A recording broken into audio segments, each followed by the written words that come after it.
जय हिंद जय भारत दोस्तों, मैं राम केशवानी स्वागत करता हूं आपका टैक्सेशन की दुनिया में और आपके फेवरेट चैनल CS वाला पर, जहां दोस्त हम इनकम टैक्स में आज के लेक्चर में इनकम अंडर हेड सैलरी पढ़ने वाले हैं। मतलब जो सबसे पहला हेड था वो सबसे आखिरी में पढ़ने जा रहे हैं। इससे पहले हमने house property, then capital gain, then profit and gains from business और प्रोफेशन और इनकम फ्रॉम अदर सोर्स को जो कंप्लीट किया। इसी सीरीज में जिस वे में एग्जाम में ज्यादा से ज्यादा पूछे जाते हैं, जिनके क्वेश्चन बेहद सरल बनते हैं और अंडर द हेड सैलरी में हम बात करेंगे, क्योंकि सर बहुत सारे मिसलेनियस प्रोविजन है। सैलरी देना जितना आसान होता है, सैलरी लेना उतना मुश्किल होता है। सैलरी कंप्यूट करना as per income tax act थोड़ा सा कठिन होता है, थोड़ा सा, बहुत नहीं, बहुत आसानी से, प्यार से, धीरे धीरे चलेंगे।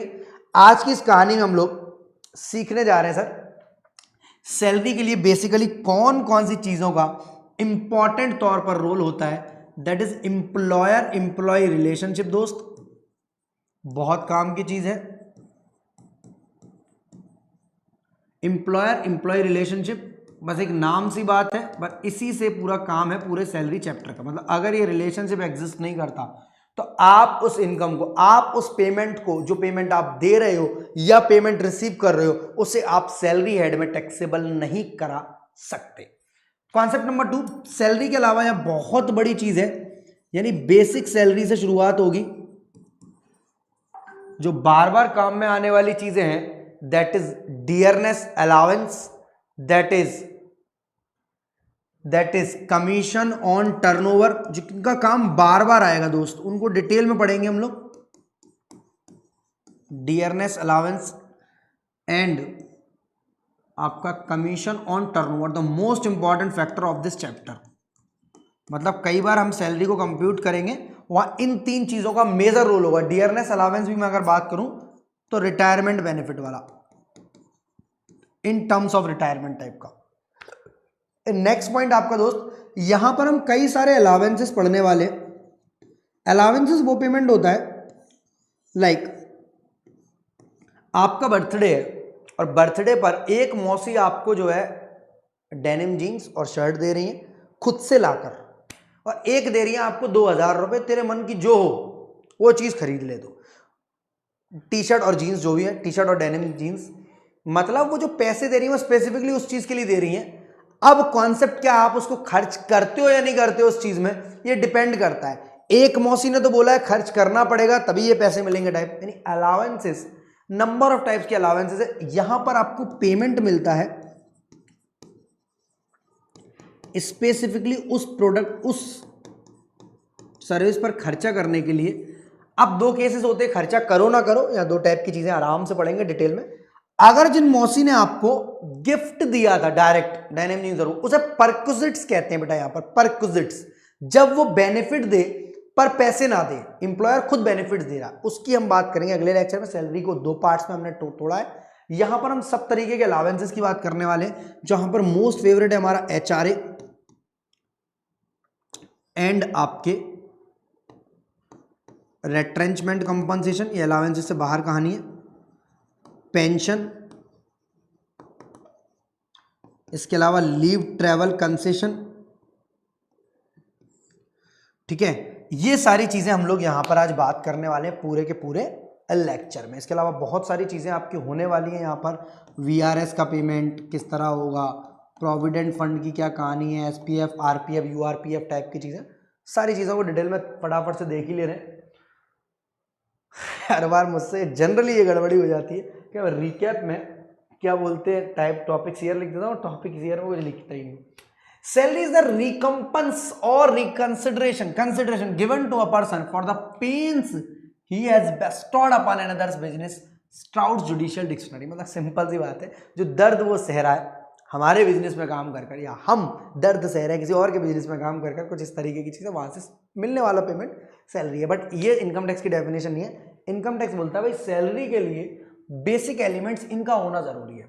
पेयर एंड पेई, जिसको पैसा मिल रहा हो और जो पैसे दे रहा हो, must have employer and employee और मास्टर एंड सर्वेंट। मतलब जैसा एम्प्लॉयर बोलेगा वैसा एम्प्लॉय को करना पड़ेगा। दो चीजें आती हैं, कॉन्ट्रैक्ट ऑफ सर्विस, एक कॉन्ट्रैक्ट फॉर सर्विस, ठीक है।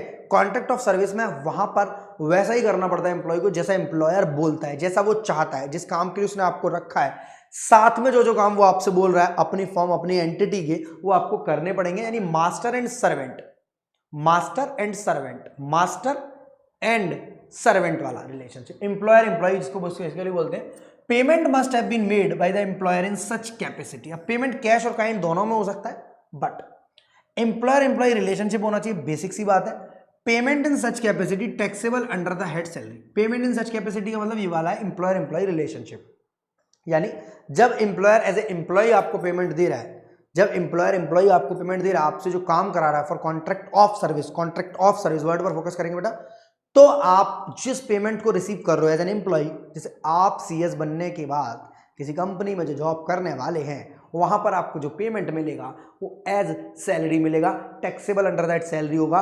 किस तरह होगा? कंपनी आपको सैलरी के साथ साथ, बेसिक सैलरी के साथ साथ कई सारे अलावेंसेस देगी, उनमें से कुछ एग्जेम्प्ट हो जाएंगे पूरी तरह, कुछ टैक्सेबल होंगे बट कुछ एग्जेम्प्ट हो जाएंगे, मतलब कुछ अमाउंट एग्जेम्प्ट और कुछ, उसी के लिए आप इस चैप्टर को पढ़ रहे हो। मतलब इस चैप्टर की एग्जाम में तो इंपॉर्टेंस है, रियल लाइफ जिंदगी में भी एक इंपॉर्टेंस है कि इस चैप्टर को अगर 2-3-4 बार पढ़ते हैं हम तो बहुत अच्छा रहता है, सेहत के लिए बहुत अच्छी चीज है, आयुर्वेदिक दवाई है ये। In either of the condition is not satisfied, इनमें से कोई कंडीशन सेटिस्फाई नहीं हो रही, तो ये जो पेमेंट मिल रहा है वो आप सैलरी में नहीं टैक्सेबल कर सकते, but taxable under that income from other source और पीजीबीपी। सर कैपिटल गेन में क्यों नहीं? अरे मतलब सामने वाले पार्टी से आपको पैसा मिल रहा है, बट वो एम्प्लॉयर नहीं है या आप एम्प्लॉय नहीं है, वो एम्प्लॉयर नहीं है एम्प्लॉय नहीं, अगर वो एम्प्लॉयर है तो आप एम्प्लॉय तो हो नहीं होने वाले हो, तो आप इस पेमेंट को तो अदर सोर्स में लोगे या पीजीबीपी, मतलब आप किसी के घर पर ट्यूशन पढ़ाने जा रहे हो, पेमेंट रिसीव कर रहे हो, आपने पहले इनकम फ्रॉम अदर सोर्स पढ़ रखा है, प्राइवेट ट्यूशन फीस रिसीव्ड, क्या होता है सर अदर सोर्स। बट आप एक स्कूल में जॉब कर रहे हो, स्कूल में स्टूडेंट्स को पढ़ा रहे हो या कोई और काम कर रहे हो, फीस रिसीव्ड वाला काम कर रहे हो, फीस काउंटर पर काम कर रहे हो, तो सैलरी के केस में आ रहा है।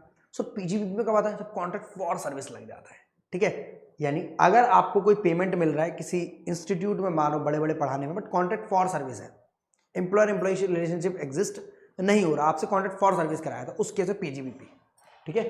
Taxable as service, salary received by managing director of a company, यानी मैनेजिंग डायरेक्टर जो होते हैं सैलरी के, वो सैलरी में। Salary received by minister of government, government के मिनिस्टर। अच्छा सर फिर नॉन टैक्सेबल क्या होंगी? Salary received by MP MLA, आपके फेवरेट, यानी सैलरी लेगी मैनेजिंग डायरेक्टर तो यहाँ आएगा, बट फीस लेगा, याद है सिटिंग फीस पढ़ा रखा था हमने, और सेम पार्टनर अगर सैलरी लेगा तो टैक्सेबल होगी पीजीबीपी के हेड में।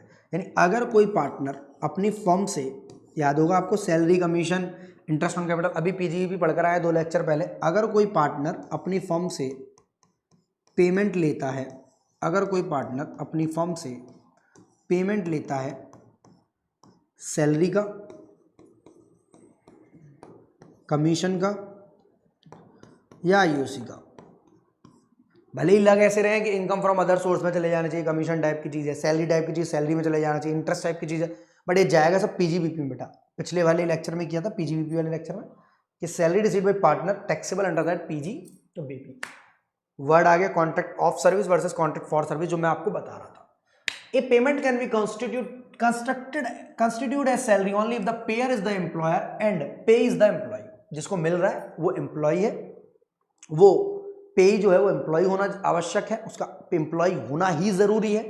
सर इतने डिटेल में क्या इसको जरूरत है? हाँ भैया जरूरत है थोड़ी थोड़ी, अदरवाइज आप गड़बड़ करोगे एमसीक्यूज में, वहां पर दिक्कत करते हैं, छोटे छोटे पॉइंट्स आते हैं। Criteria for employee employment, the key criteria to hold this relationship is that employee is always bound to work as per the direction and supervision of the employee. Employee हमेशा एम्प्लॉयर के हिसाब से काम करेगा। Employer बोल रहा है भैया इस सामान को ढाके यहां से वहां रख दो, उसने कहा सर कॉन्ट्रैक्ट में तो ऐसा था ही नहीं, उन्होंने कहा भाई कॉन्ट्रैक्ट में सब था, आप इस फॉर्म में काम कर रहे हैं। जिस तरह आपने देखा होगा गवर्नमेंट के स्कूल टीचर, गवर्नमेंट टीचर जो स्कूल में जॉब करते हैं, वो आपको याद है जब ड्यूटीज लगती हैं इलेक्शंस में तो उनको काम करना पड़ता है। हाँ सर करना तो पड़ता है, खेल खत्म। अभी समझाता हूं उस पॉइंट को ऐसे ही मैं। Payment employer's capacity to treat any payment as salary, it is necessary that the payer being the employer must have made the payment in such capacity. यानी जो पेमेंट कर रहा है पर्सन, यानी ए ने बी को अपने यहाँ काम पर रखा, तो ए एम्प्लॉयर है और बी एम्प्लॉय है, ए एम्प्लॉयर है और बी एम्प्लॉय है, ए एम्प्लॉयर है और बी एम्प्लॉय है। तो एम्प्लॉयर के केस में, यानी सैलरी के केस में, एम्प्लॉयर ने एम्प्लॉय को पेमेंट किया है, इस चीज को हम बोलेंगे taxable under the head salary. Contract of service versus contract for service, contract of service versus contract for service.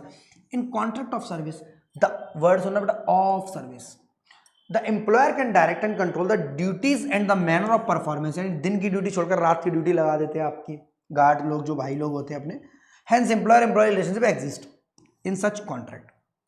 Concept number है, in case of contract for service, contract for service, contract for service the contractee can simple decide and code the object or target to be achieve, the contractee can simply direct the manner of performance. Example आपको समझ में शायद आ रहा है या नहीं आ रहा है। यानी जब आपने एक पर्सन को कॉन्ट्रैक्ट पर रखा है, जब आपने एक पर्सन को कॉन्ट्रैक्ट पर रखा है, जब आपने एक पर्सन को एम्प्लॉयमेंट में रखा है, तो जब वो पैसा आप उसे दोगे उसके संग ड्यूटीज भी असाइन करोगे कि भैया तुझे ये काम करना है, तो ये सारे काम करने हैं। हम तेरी नाइट ड्यूटी भी लगा सकते हैं, दिन ड्यूटी भी लगा सकते हैं, सारी बातें तय हैं। करना है करो, नहीं तो निकल लो। काम करना है करो, नहीं तो निकल लो। बट कॉन्ट्रैक्ट फॉर सर्विस में जो पर्सन होता है जिसके संग कॉन्ट्रैक्ट किया जा रहा है वो बता देगा भैया मुझे ये काम करना है ना, उन्होंने कहा अपने हिसाब से करना है, हमने कहा। यानी इस केस में जो पैसा मिल रहा है वो कॉन्ट्रैक्ट फॉर सर्विस। तो एम्प्लॉयर एम्प्लॉय रिलेशनशिप में कॉन्ट्रैक्ट ऑफ सर्विस होना जरूरी है। Next point, agent and principal. If the person is acting as an agent for the principal, any commission or remuneration earned by the agent is not taxable, is not taxable under the head salary. This is because employer employee relationship नहीं है यहाँ पर, जैसा होता है LIC के case में। ठीक है, एजेंट होते हैं ना, जो अंकल लोग साइकिल पर आते हैं इंश्योरेंस का पैसा लेने, वो एजेंट लोग होते हैं।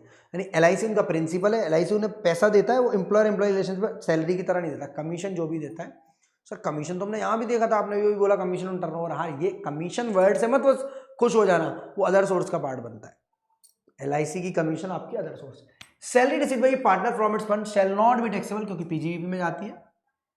Salary received by proprietor from his proprietorship is not an income, ये तो भाई इनकम है ही नहीं है।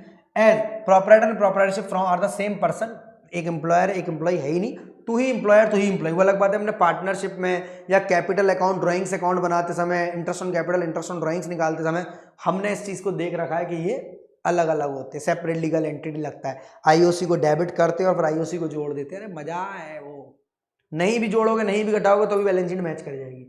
Remuneration to a director from his company can be treated as salary only if the director is employee of the company। मतलब जो पैसा डायरेक्टर को मिल रहा है वो तभी माना जाएगा, otherwise the same shall taxable under the head income from other source. Director fees always taxable under the head income from other source. ये छोटी छोटी बातें थी जो पिछले हेड से मैं कैरी कर यहाँ पर आपके सामने दिखा दी, सारी चीजें समराइज करा दी। भैया वहां पर हमने पढ़ा था PGBP में सैलरी मिलेगी पार्टनर को, तीनों हेड आपस में थोड़ा कंफ्यूजिंग रखते हैं। पहले मैंने IOS पढ़ा है, फिर PGBP, फिर ये सीरीज में सैलरी PGBP IOS भी पढ़ लेते, पर PGBP IOS और कैपिटल गेन का भी आपस में लिंक है। HP पूरी तरह अलग है, घर और घर वाले। ठीक है, चलिए सर आगे बढ़ते हैं थोड़ा सा। Pension receive by window, aunty को पेंशन मिल रही है, अंकल जी चले गए हैं दुनिया छोड़कर। और legal heir of the deceased employee is not taxable as salary, हमने पढ़ा भी था इसको लेकर। फैमिली पेंशन को लेकर याद है आपको, 15,000 रुपए वाली लिमिट 1/3 वाली, जी सर याद है। Taxable under that income from other source. छोटे छोटे पॉइंट है, खत्म करते आ रहे हैं सर। बट क्या इनमें से कोई थ्योरी बेस्ड क्वेश्चन आ सकता है बेटा? अभी तक तो ऐसा कॉन्सेप्ट नहीं है, बट हाँ which types of payments can be treated as salary, तो उस टाइप में आ सकता है। ये सैलरी में ट्रीट नहीं होंगे, बट जो सैलरी में ट्रीट होंगे, जो सैलरी में जाएंगे, उसमें एम्प्लॉयर एम्प्लॉय रिलेशनशिप और कॉन्ट्रैक्ट ऑफ सर्विस का होना अनिवार्य है। रेम्युनरेशन रिसीव्ड बाय जजेस is taxable under that salary. Remuneration received by जजेस though they are not having the employer, मतलब यहां पर सैलरी है, सैलरी में जा रहा है पेमेंट क्योंकि एम्प्लॉयर नहीं है, फिर भी ये एक एक्सेप्शन है। कंक्लूडिंग द अबाउट डिस्कशन है, payment received for services rendered from a person other than employer is not taxable under that salary. यानी अगर आप एम्प्लॉयर के अलावा किसी से पेमेंट ले रहे हो तो आपका सैलरी में नहीं जा सकता, वो PGBP में जा सकता है और वो अदर सोर्स का पार्ट बन सकता है। कैपिटल गेन HP में तो जाने का चांस ही नहीं है।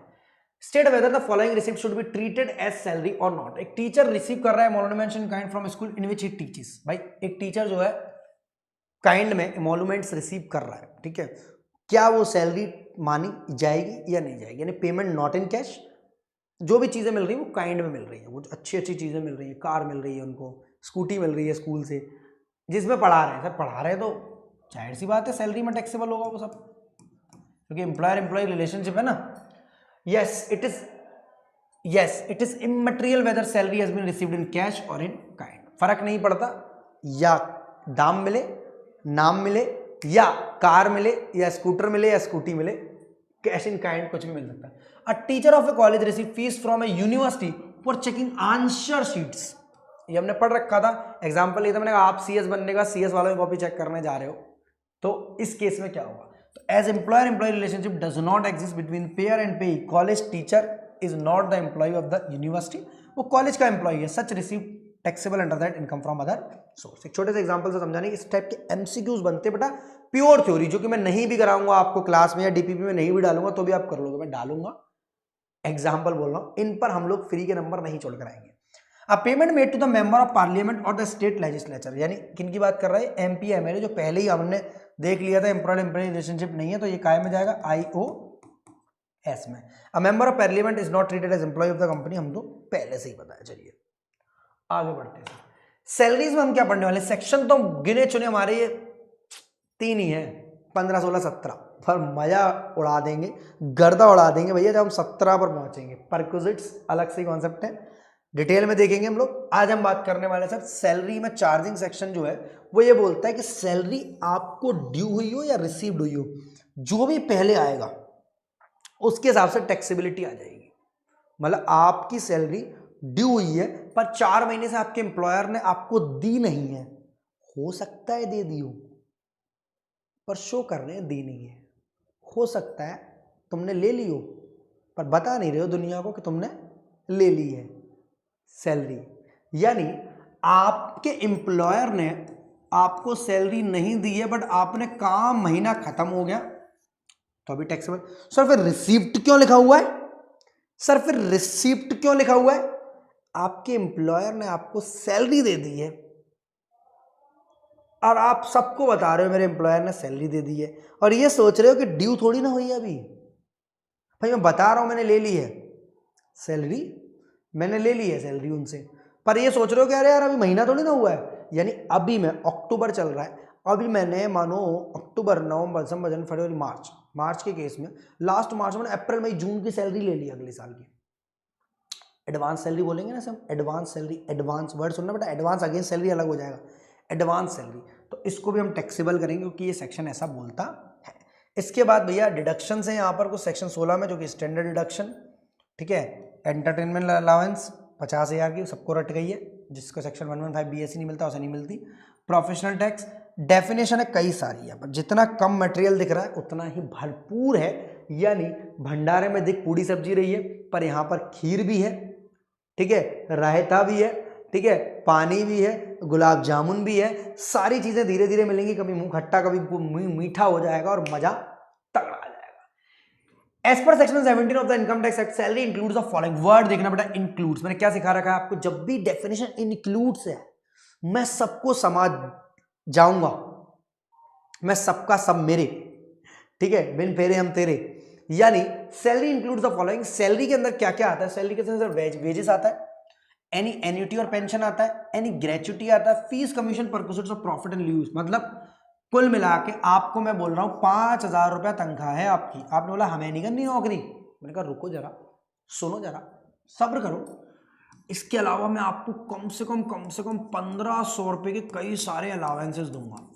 उन्होंने बोला तो हमारी सैलरी 6.5 कर दो, मैंने कहा नहीं यार किड़ी गल करता है तू, मैंने कहा अलावेंसेस दूंगा कई सारे, तेरे बच्चों की पढ़ाई का खर्चा 100 रुपये महीना, उनके रहने का हॉस्टल में से 300 रुपये महीना, अरे भाई ऐसे इतने रुपए तो गाय बकरी नहीं पाल पाते, ठीक है, बट लिखा हुआ इनकम टैक्स एक्ट में भैया इतने दोगे तो एग्जाम्प्ट है, तो मैं उसको बोल रहा हूँ मैं ये पैसे दूंगा ताकि तेरे हाथ में जाए तो इनकम शो ना हो। मतलब कुल मिला के हम इतना सारा पैसा देंगे तुझे, पर अलग अलग नाम से बताकर, अलग अलग काम से बताकर, अलग अलग दाम से बताकर, और जब हम ऐसा करेंगे तो सबको लास्ट में जोड़ा जाएगा, सबको लास्ट में जोड़ा जाएगा, सबको लास्ट में जोड़ा जाएगा।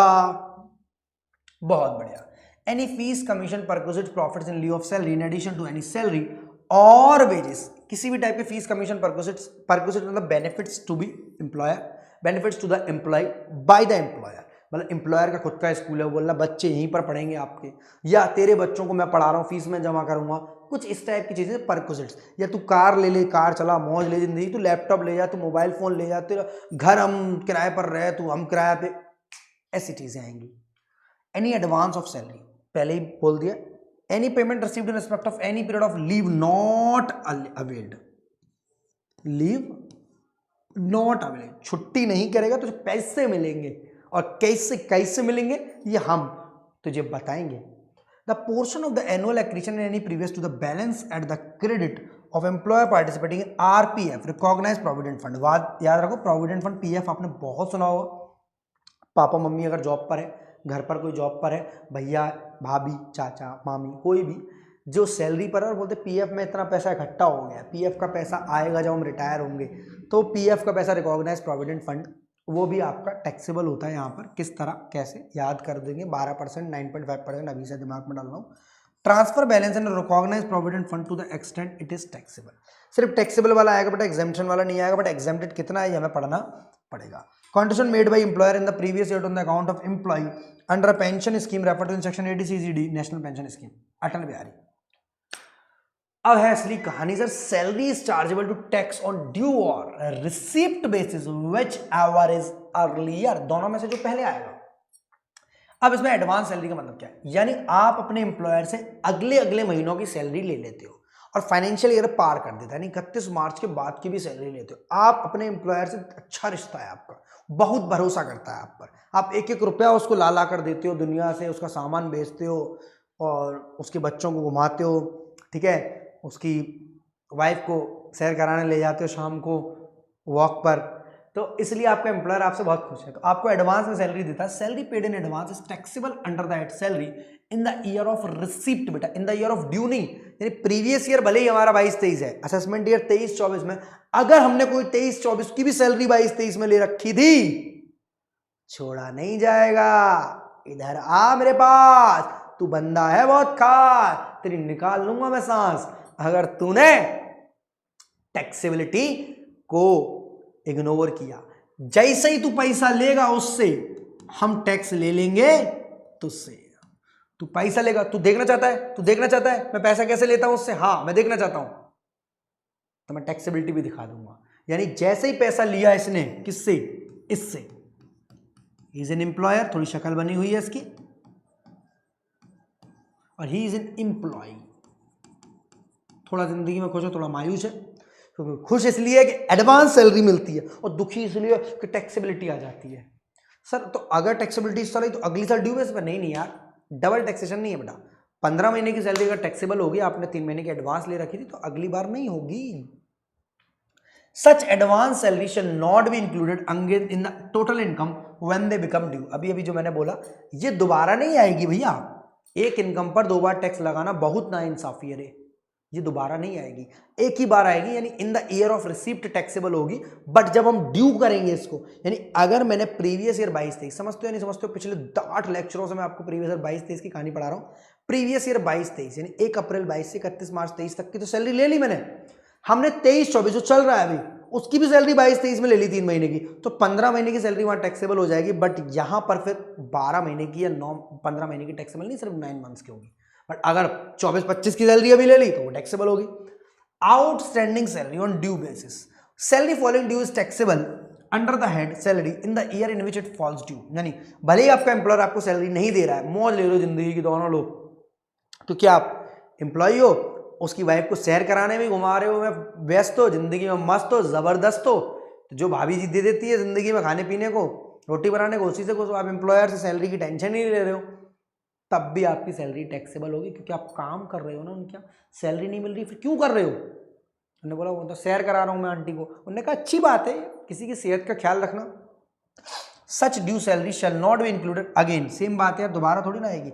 एरियर ऑफ सैलरी, अब यहां बच्चों को कंफ्यूजन हो जाती है, मेरी बात समझना। मैंने आपसे क्या बोला, आपने एक जगह पर 12 महीने काम किया, अगर सैलरी 9 मंथ्स की मिलती है तो भी 12 महीने की टैक्सेबल होती है। बहुत बढ़िया। आपने 12 महीने का काम किया, आपको 15 महीने की सैलरी मिल गई एडवांस, तो 15 महीने की टैक्सेबल होगी। बहुत बढ़िया, यानी एरियर में छोड़ेंगे नहीं, एरियर में छोड़ेंगे नहीं और एडवांस में जोड़ देंगे, एरियर में छोड़ेंगे नहीं, एडवांस में जोड़ देंगे। यानी एरियर का मतलब क्या है कि अगर ड्यू बेसिस पर मिल नहीं रही है तो भी प्लस करेंगे आउटस्टैंडिंग से, और एडवांस मिल रही है अगले साल की तो भी प्लस करेंगे। यानी due or received whichever is earlier, पहले ही पढ़ लिया था सेक्शन 15 चार्जिंग सेक्शन। अब यहाँ क्वेश्चन एरियर ऑफ सैलरी का क्या है सर? एरियर ऑफ सैलरी ये बोल रहा है, एरियर ऑफ सैलरी ये बोलना चाहता है कि एम्प्लॉयर जो है हमारी पिछले सालों से सैलरी बढ़ाना चाहता है। रेट्रोस्पेक्टिव वर्ड आता है बेटा, लॉ में पढ़ा होगा आपने, रेट्रोस्पेक्टिव, पीछे से वहां से सैलरी बढ़ाना चाहता है, तो उस केस में उस सैलरी को भी इस साल टैक्सेबल किया जाएगा। This is known as arrear salary. यानी आउटस्टैंडिंग और एरियर में थोड़ा सा फर्क होता है। Any increment in salary with retrospective, retrospective, retrospective मतलब पीछे सालों से, अरे पीछे ऐसे थोड़ी ना लिखते हैं, पीछे, पिछले सालों से, ईयर्स यार, सालों मतलब years, which have been not been taxed in the past, such arrears will be taxed in the year। बच्चों को लगा यार सब जब हमने ड्यू किया, उसने दी नहीं तो टैक्सेबिलिटी हो गई, दे दी तो टैक्सेबिलिटी हो गई, तो फिर ये दोबारा क्यों टैक्सेबल कर रहा है? ये वो वाली टैक्सेबल है जो पीछे से अब बढ़ाई है। यानी इनके हिसाब से दुनिया में, जिंदगी में अकाउंट्स पढ़ते हैं हमारे हिसाब से आउटस्टैंडिंग ही एरियर था, एरियर ही आउटस्टैंडिंग था, आउटस्टैंडिंग ही एरियर था, एरियर ही आउटस्टैंडिंग था, आउटस्टैंडिंग ही पेबल था, पेबल ही एरियर था। यानी तीनों एक ही मानते थे, बट यहाँ आपको पता चला कि आउटस्टैंडिंग मतलब वो जो ड्यू हुआ है बट पे नहीं हुआ या रिसीव नहीं हुआ, एरियर मतलब वो ड्यू तो ने कब हुआ था पता नहीं, अब रिसीव हो रहा है रेट्रोस्पेक्टिव इफेक्ट के साथ, तो वो भी आपके जोड़ लिया जाएगा। यानी आपके में एरियर ऑफ सैलरी वो रोका है आपके एम्प्लॉय ने तो भी जोड़ लिया जाएगा, पिछले सालों को अब दे रहा है तो भी जोड़ लिया जाएगा, आउटस्टैंडिंग है तो भी जोड़ लिया जाएगा, पे नहीं करा और एडवांस पे कर दिया तो भी जोड़ा जाएगा। चलिए sir, mister x joined limited for a salary of 25,000 per month on 1 April 2020, 1 April 2020 in the year 21-22 his increment decision was pending on 1 December 2022 his increment was finalised for 21-22 5,000 per month and for 2022-23 7,500 per month such arrear salary received on 5 December 2022। 5 December 2022 बताना previous year कौन से में आता है sir? 1 अप्रैल 22 से 31 मार्च 23 तक सारी चीज़ें हमारी प्रीवियस ईयर 22-23 में आती हैं, यानी असेसमेंट ईयर 23-24 में, जिसके लिए हम एग्जाम देने जा रहे हैं दिसंबर में। Such arrear salary received on 5 December 2022 find gross taxable salary for the salary of April 23 has also been received in advance on 15 March 2023। सबसे पहले कहानी देखो, हम लोग 22-23 की बात कर रहे हैं, 25,000 पर मंथ की इनकी सैलरी थी 1 अप्रैल 20 से 21-22 में इंक्रीमेंटल डिसीजन पेंडिंग रहा, यानी 1 दिसंबर 22 को इंक्रीमेंट हुआ 21-22 के लिए 5,000 पर मंथ का एंड 22-23 के लिए हुआ 7,500 पर मंथ का, ठीक है। यानी 22-23 में 7,500 और बढ़ गया, 7,500 बढ़े, 7,500। Such arrear salary received on 5 December 2022 find gross taxable salary for the salary of April 23 यानी 23-24 वाली इज ऑल्सो रिसीव। सबसे पहले आपकी 25,000 रुपये थी, ठीक है, अप्रैल 20 में, बट 21-22 में बढ़ी तो भैया अब 27,500, तो 27,500 multiply by 12 plus 27,500 multiply by 1। Sir ये क्या चीज़ है? 27,500 मल्टीप्लाइड बाई 12, 27,500 मल्टीप्लाइड बाई 1। इसका मतलब ये है कि ये सैलरी आपकी अब से मिलने वाली है 22-23 के लिए आपकी 7,500 पर मंथ से इंक्रीमेंटल हो गया आपका। अब जो यहां पर बेटा 25 टैक्सेबल नहीं होगा, यहां पर वो टैक्सेबल होगा जो आपकी 21-22 वाली है, जो 22-23 में मिल रही है। ये तो बेटा इसके संग जुड़ गया है, तो 27,500 क्यों, 25,000 में 7,500 जोड़ो यार, 32,500 बेटा, 25,000 में 20,000 समझ रहा था, 32,500 है, 32,500 है। एक तो 32,500 सैलरी हो गई है इनकी, 25,000 थी बेटा, 20-21 में 25,000 थी, पर 21-22 की 5,000 जिसका इंक्रीमेंटल पेंडिंग चल रहा था, यानी 32,500 हो गई इनकी आज के हिसाब से सैलरी, और 1 महीने की एडवांस ले बैठे हैं सैलरी ऑफ अप्रैल 2023, यानी ये तो ड्यू बेसिस पर टैक्सेबल ही हो रही है। मिली या नहीं मिली? और मिली गई होगी क्योंकि अप्रैल 23 की मिल गई है इनको salary, plus arrear of salary ये वाली जो अभी अभी आई है, ये कितनी बढ़ जाएगी सर? 5,000 इंटू 12। सर 5,000 इंटू 12 क्या बढ़ जाएगी? क्योंकि सर 5,000 रुपये पर मंथ का जो 21-22 का पेंडिंग था वो मिल रहा है, 22-23 का तो 22-23 में टैक्सेबल हो ही रही है, हम लोग 22-23, 23-24 की तो बात कर रहे हैं। सच arrear salary received on 5 December 2022, यानी ये वाली सैलरी भी इनको रिसीव्ड हुई है 5 दिसंबर 2022 को। तो 32,500 इंटू 12 यानी 3,60,000, 3,90,000, 3,90,000 और 32,000, 4,22,500। क्या हम दोबारा कर सकते हैं इसको?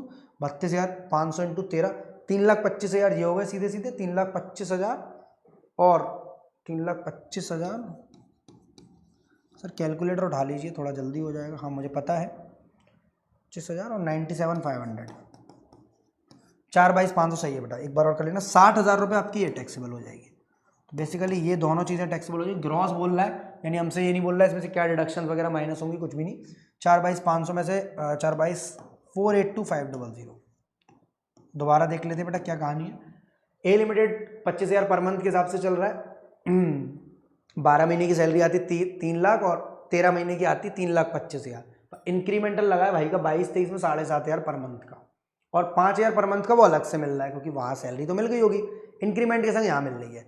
4,22,500 और आपका ये क्या बोलते हैं 60,000 रुपये इंक्रीमेंट वाला, जो अभी अभी पढ़कर आया। 482,500 टैक्सेबल हो जाएगा एस सैलरी। नेक्स्ट छोटे छोटे पॉइंट्स हमारे जो थोड़ी हेल्प करेंगे। एक्स ज्वाइन कर रहा है एक ऑर्गेनाइजेशन में 10,000 पर मंथ ऑन 1 दिसंबर 2022 यानी 22-23 में, in which salary falls due on first day of every next month, यानी 1 दिसंबर को ज्वाइन कर रहा है तो 1 जनवरी को, जनवरी वाली सैलरी फरवरी को, फरवरी वाली मार्च को और मार्च वाली अप्रैल को। बहुत बढ़िया sir. In such case taxable salary for the year 22-23 shall be 30,000 calculate as under, यानी 10,000 के हिसाब से दिसंबर जनवरी फरवरी मार्च 4 महीने की सैलरी होती है इसकी टोटल। बट सर मार्च वाली अप्रैल में टैक्सेबल हो जाती है। कैसे? दिसंबर 22 वाली तो 1 जनवरी को है तो 22-23 में चली जाएगी, जनवरी वाली 1 फरवरी को 22-23 में चली जाएगी, फरवरी वाली 1 मार्च को 22-23 में, बट मार्च वाली 1 अप्रैल 2023 को ड्यू हो रही है तो अगली साल के खाते में गिरेगी 23-24 में। इसके बाद सारी 12-12 महीने की, क्योंकि इधर का 1 महीना उधर चला जाएगा, उधर के 11 महीने उधर ही रह जाएंगे, उसका अगला महीना अगले में चला जाएगा। तो 1 तारीख, इसलिए जो 7 तारीख को ड्यू होती है या 4 तारीख को ड्यू होती है, 5 तारीख, उसका 1 महीना अगली बार गिरता है जब ड्यू होगी। ड्यू का मतलब नहीं 30 तारीख को 31 तारीख को महीना खत्म, नहीं, ड्यू का मतलब जब वो ड्यू करते हैं। तो हमेशा बोल रहे हैं फॉल्स ड्यू नेक्स्ट मंथ। सिर्फ 30,000 टैक्सेबल होगी या सैलरी, बिकॉज सिर्फ 3 महीने काम, 4 महीने किया बंदे ने, हमें सबको दिख रहा है 4 महीने की आनी चाहिए, बट ड्यू सिर्फ 3 महीने की है। हाँ अगर इसको 2-3 महीने की अगले महीनों की एडवांस मिल जाती तो हम 60,000 कर देते, बट अगर इसको 1 भी रुपया नहीं मिला तो भी 30,000 टैक्सेबल होगी। Due or received whichever is earlier, due आ गया रिसीव नहीं आया। आपको ये लास्ट पॉइंट तो कंफ्यूज नहीं कर रहा, क्योंकि बेटा 1 अप्रैल 23 में ड्यू हुआ तो अगला साल हो गया हमारा जो अभी चल रहा है 23-24 वाले प्रीवियस ईयर में जाएगी, नहीं असेसमेंट ईयर 24-25 में, ये जाएगी असेसमेंट ईयर 24-25 में, ये सब जाएंगे आपकी असेसमेंट ईयर 23-24 में।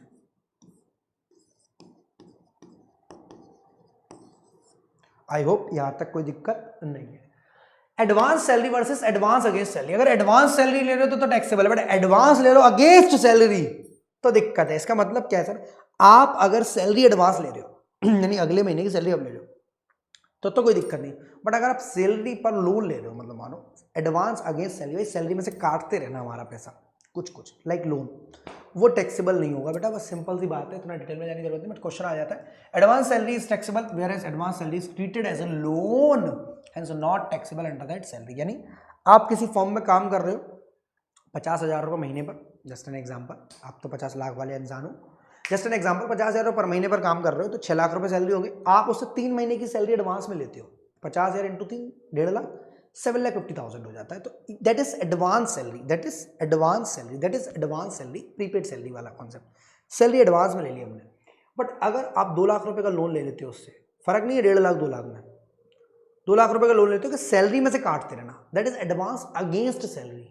तो ना फर्क है, अगेंस्ट वर्ड से अगर मैं आपके अगेंस्ट हो जाऊँ और आप मेरे अगेंस्ट हो जाओ तो क्या हमारा काम चल पाएगा? क्या हम पढ़ा पाएंगे एक दूसरे को? नहीं सर, बहुत मुश्किल हो जाएगा।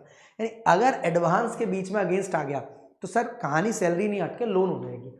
Salary which is received in India or earn in India shall be taxable in the hands of all assessee whether resident or non resident in India. Salary is deemed to be earn in India provided the service is rendered in India, बहुत बढ़िया, deemed to be earn in India. The rest period or leave period which is preceded and succeeded by the service rendered in India forms part of the service. जरूरत नहीं इसको पढ़ने की इतना ज्यादा।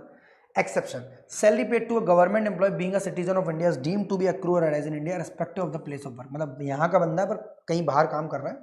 Pension payable outside India to certain category of government employees and जजेस who permanently reside outside India shall not be deemed to be accrue or arise in India. ये residential status की बात थी, यहाँ पर लिखी हुई थी, मैंने लिखवा दी। साथ साथ में आपके लिए काम की चीज़ है, सिर्फ advance against salary is not taxable, इस पर एमसीक्यू टाइप का क्वेश्चन आता है। छोटी छोटी बात है। Salary is earned at the place where service is render, salary वही मानी जाती है जब सर्विस प्लेस हो रही हो। तो एम्प्लॉय कोई भी हो या एम्प्लॉयर कोई भी हो, प्लेस ऑफ सर्विस अगर इंडिया में है तो सैलरी रिसीव्ड कहीं भी हो टैक्सेबल यही होगी क्योंकि अर्नड इन इंडिया है। एम्प्लॉय कोई भी हो, एम्प्लॉयर कोई भी हो, कोई भी का मतलब ये गवर्नमेंट नॉन गवर्नमेंट सारे लोगों को बोल रहे हैं। Any wear, place of service क्या बेटा, एनी वियर, दुनिया में कहीं पर रिसीव्ड इन इंडिया में हो रही है सैलरी टैक्सेबल। पढ़ चुके हैं ना हम लोग, साथ साथ रेजिडेंशियल स्टेटस का भी हम लोग रिवीजन सा कर रहे हैं। Ordinary resident in India, employee कौन है बेटा, ऑर्डिनरी, मतलब वो राजा बेटा, मेरा राजा बेटा, घर का राजा बेटा, मतलब वो जो दुनिया में कहीं भी कोई अच्छा बुरा काम करे, जूते नए मिलेंगे या जूते पड़ेंगे उसे घर में ही, ठीक है। एम्प्लॉयर एनी हो, एनी वेयर हो, एनी वेयर हो, कोई फर्क नहीं पड़ता, दुनिया में तू कहीं कमा कहीं रिसीव कर, तू राजा बेटा है, इंडियन सिटीजन है। एम्प्लॉयर कौन है बेटा, एनी गवर्नमेंट, एनी गवर्नमेंट मतलब state government, central government. Service कहाँ दे रहा है, आउटसाइड इंडिया, सैलरी भी किसी का कर रहा है आउटसाइड इंडिया, तो इसको क्या हो जाएंगे, नो।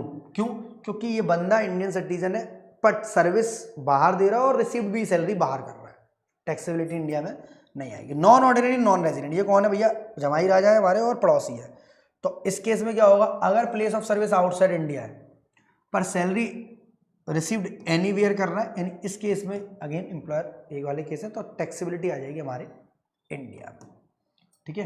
तो इंडियन सिटीजन के लिए केवल ये चीज छोड़ रखी है, बाकियों के लिए ऐसा कुछ भी नहीं किया हैगा, ठीक है। कॉन्सेप्ट समझ में आ रहा है यहां तक, जी सर, आराम से आगे बढ़ते हैं। ये हमारी असली चीज, मतलब मैं आपसे बोलूं, कुछ पैसे तो है नहीं मेरे पास, मैं आपसे बोलूं लाइक ये आपकी सैलरी है, ठीक है, सीएस बनने के बाद मैं इसका अमाउंट मान ले रहा हूँ 20 लाख रुपए, काफी है सर, मजे आ जाएंगे हमारे तो। 20 लाख रुपए सैलरी है, जिसको बोलते हैं पैकेज लगा है 20 लाख का, सीटीसी, कॉस्ट टू कंपनी। उस 20 लाख की सैलरी जब बनती है आपकी, तो आपके हाथ में मानो 13 लाख रुपए आ रहे हैं मेन, बस इन हैंड, कुछ इस टाइप की चीजें, दोनों के बीच में फर्क देख रहे हैं।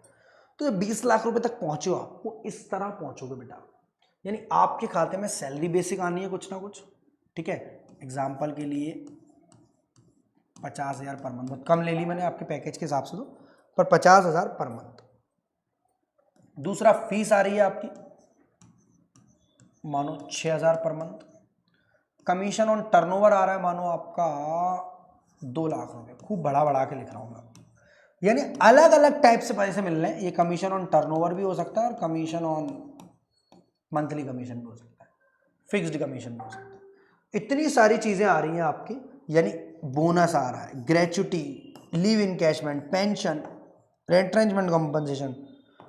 सर क्या इनका इतना होना जरूरी है, क्या ये सिर्फ बेसिक सैलरी में सबको खत्म नहीं कर सकते, नहीं, बहुत सारी चीजों का इंपैक्ट हो जाएगा बेटा। अपनी जो देश की पूरी इकोनॉमी चल रही है ना, वो अगर ऐसे चले, मानो कि मैं आपको काम पर रखूं और आपको पूरी सैलरी दे दूं, तो आप धुआंधाड़ खर्च करोगे, जिंदगी जियोगे अपनी, मजे मारोगे जिंदगी के, मेरे को कौन रोक रहा है यार, कौन टोक रहा है मेरे को।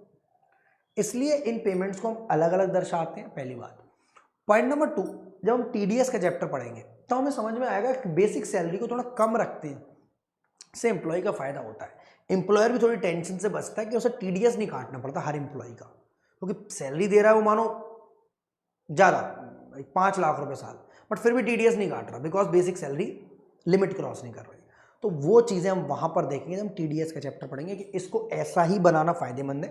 वो अलग बात है, as an exam, as a student हमें लगता है कि यार क्या यार इतना क्यों पढ़ रहे हैं, क्या जरूरत है पढ़ने की, बट बेटा हमें पढ़नी पड़ेगी एक चीज, ताकि हम डिटेल में जान पाए कि हम फ्यूचर में जॉब करें तो हमें इन सारी चीजों के बारे में जानकारी हो, कहीं हमारा एम्प्लॉयर हमारे फायदा ना उठा ले, पीएफ काट के रख दे और हमें ना दे। इसके अलावा बेटा नंबर ऑफ अलाउंसेस आते हैं डिटेल में, मतलब जितने बोलूं उतने कम है। कई सारे आपने सुन रखे होंगे, टीए, डीए, सीए इस टाइप से बनते हैं, convince allowance, travelling allowance, dearness allowance, daily allowance, सारे तरीके की। इसके अलावा यहाँ एचआरए बहुत फेवरेट से सुना होगा, एग्जाम ओरिएंटेड है, एग्जाम ओरिएंटेड है एचआरए। ये आपके एमसीक्यू बेसिस पर आ जाते हैं काफी सारे, पूरा क्वेश्चन ही करेंगे हम, एमसीक्यू बेसिस पर ये सारे आते हैं। यानी allowance, dearness allowance, house rent, ये पूरी लिस्ट है, फॉर्मेट है हमारा, ठीक है। हमें इस फॉर्मेट से ही बड़ा क्वेश्चन करना होगा अपना, जो 8 नंबर वाला आता है, जो मैं कराऊंगा अगले लेक्चर में। House rent, children education allowance, children hostel allowance, entertainment allowance, government employee non government employee वाली कहानी है, medical allowance, conveyance, city compensatory, uniform allowance, professional development, transport allowance, ये सारे तरीके के बदल बदल के नाम। बेसिकली एम्प्लॉयर एम्प्लॉय को पैसे ही दे रहा है, बस नाम अलग, दाम अलग और थोड़ा थोड़ा काम अलग। ठीक है, हम आपको पैसे दे रहे हैं पर अलग अलग नाम बताकर, अलग अलग काम बताकर, अलग अलग दाम बताकर। यानी बच्चों को पढ़ाओ 100 रुपये ले जाओ, बच्चों को रहलाओ 300 रुपये ले जाओ। ये लिमिट डाल रहा हूँ आपके दिमाग में। जी सर, समझ में आ रही है। नेक्स्ट पॉइंट, अदर अलाउंसेस, जो बहुत सारे जिनके नाम ही नहीं है, स्पेशल अलाउंसेस बोलते हैं इनको। परक्विजिट्स, रहने के लिए घर दे रहे हैं। ठीक है, कोई ऑब्लिगेशन आपकी, यानी कोई जिम्मेदारी आपकी, कोई लायबिलिटी पे कर रहा है एम्प्लॉयर। ठीक है, shares and security issued under shop, आपको अपनी कंपनी के शेयर्स दे दी ताकि आप ज्यादा काम करो, ज्यादा मेहनत करो, कंपनी को प्रॉफिट ज्यादा होंगे, कंपनी को प्रॉफिट ज्यादा होंगे तो कंपनी का शेयर प्राइस बढ़ेगा, शेयर प्राइस बढ़ेगा तो आप पढ़ोगे। और ये कब होगा? जब आप मेहनत करोगे। तो आपको कंपनी ने अपने शेयर्स दे दिए। गैस, इलेक्ट्रिसिटी, वाटर, जैसा दाम, जैसा काम वैसा नाम वैसा ही दाम। मतलब आप गैस वाली कंपनी में काम करते हो, इंडियन ऑयल में, और इलेक्ट्रिसिटी बिजली विभाग में काम करते हो, या रिलायंस पावर में, टाटा पावर में काम करते हो। Medical facility, other fringe benefits, leave, travel concession, employer contribution to provident fund, interest on recognised provident, any other item. मतलब ये वो चीजें जो टैक्सेबल होती हैं बेटा। क्या होती है? Taxable. This is just a format, जरूरत नहीं भी थी कि इनके बिना, बट चीजें सीरीज में नहीं चल पाती। पढ़ेंगे आज और अगले लेक्चर में, दोनों को मिलाकर कुछ चीजें आज ज्यादा से ज्यादा कंपेयर करेंगे। आज हम बेसिक पर ज्यादा फोकस कर रहे हैं। जैसे हमने पहले कैपिटल के में बेसिक सीखा था, जैसे हमने पहले पीजीपी में बेसिक सीखा था, इससे जैसे बेसिक कॉन्सेप्ट बेसिक सीखा था, चीजें ईजी हो गई थी हमारी। Next point sir, deduction under section 16। ये क्या है सर? इतने रुपए की डिडक्शन आपको मिलेगी, या 50,000 रुपए आएगा। एंटरटेनमेंट अलाउंस की डिडक्शन मिलती है। और टैक्स और प्रोफेशनल टैक्स अगर कोई इंप्लॉयर पे कर दे रहा है, उस केस में आपको डिडक्शन एज अ परक्विजिट पहले रिकॉर्ड किया जाता है, फिर यहाँ से माइनस। यानी ये सारी चीजें आपकी माइनस होंगी, यहाँ से डिडक्ट होंगी। अभी जो हमने क्वेश्चन में ग्रॉस सैलरी निकाला था वो ये था, जो टैक्सेबल सैलरी निकलती है, यानी जो नेट सैलरी जिसे बोलते हैं, वो इनको माइनस करने के बाद निकलती है। अब ये माइनस होंगी या नहीं होंगी, डिपेंड करता है एम्प्लॉयर एम्प्लॉय पर, डिपेंड करता है एम्प्लॉय किस टैक्स रिजाइम में जा रहा है। 115 बीएससी में जा रहा है तो शायद इसमें से कुछ माइनस ना हो। ठीक है, तो ऐसी चीजें हम लोग आगे देखने वाले हैं। आगे बढ़ते हैं। Gratuity is a retirement benefit given by the employer to the employee in consideration of past services.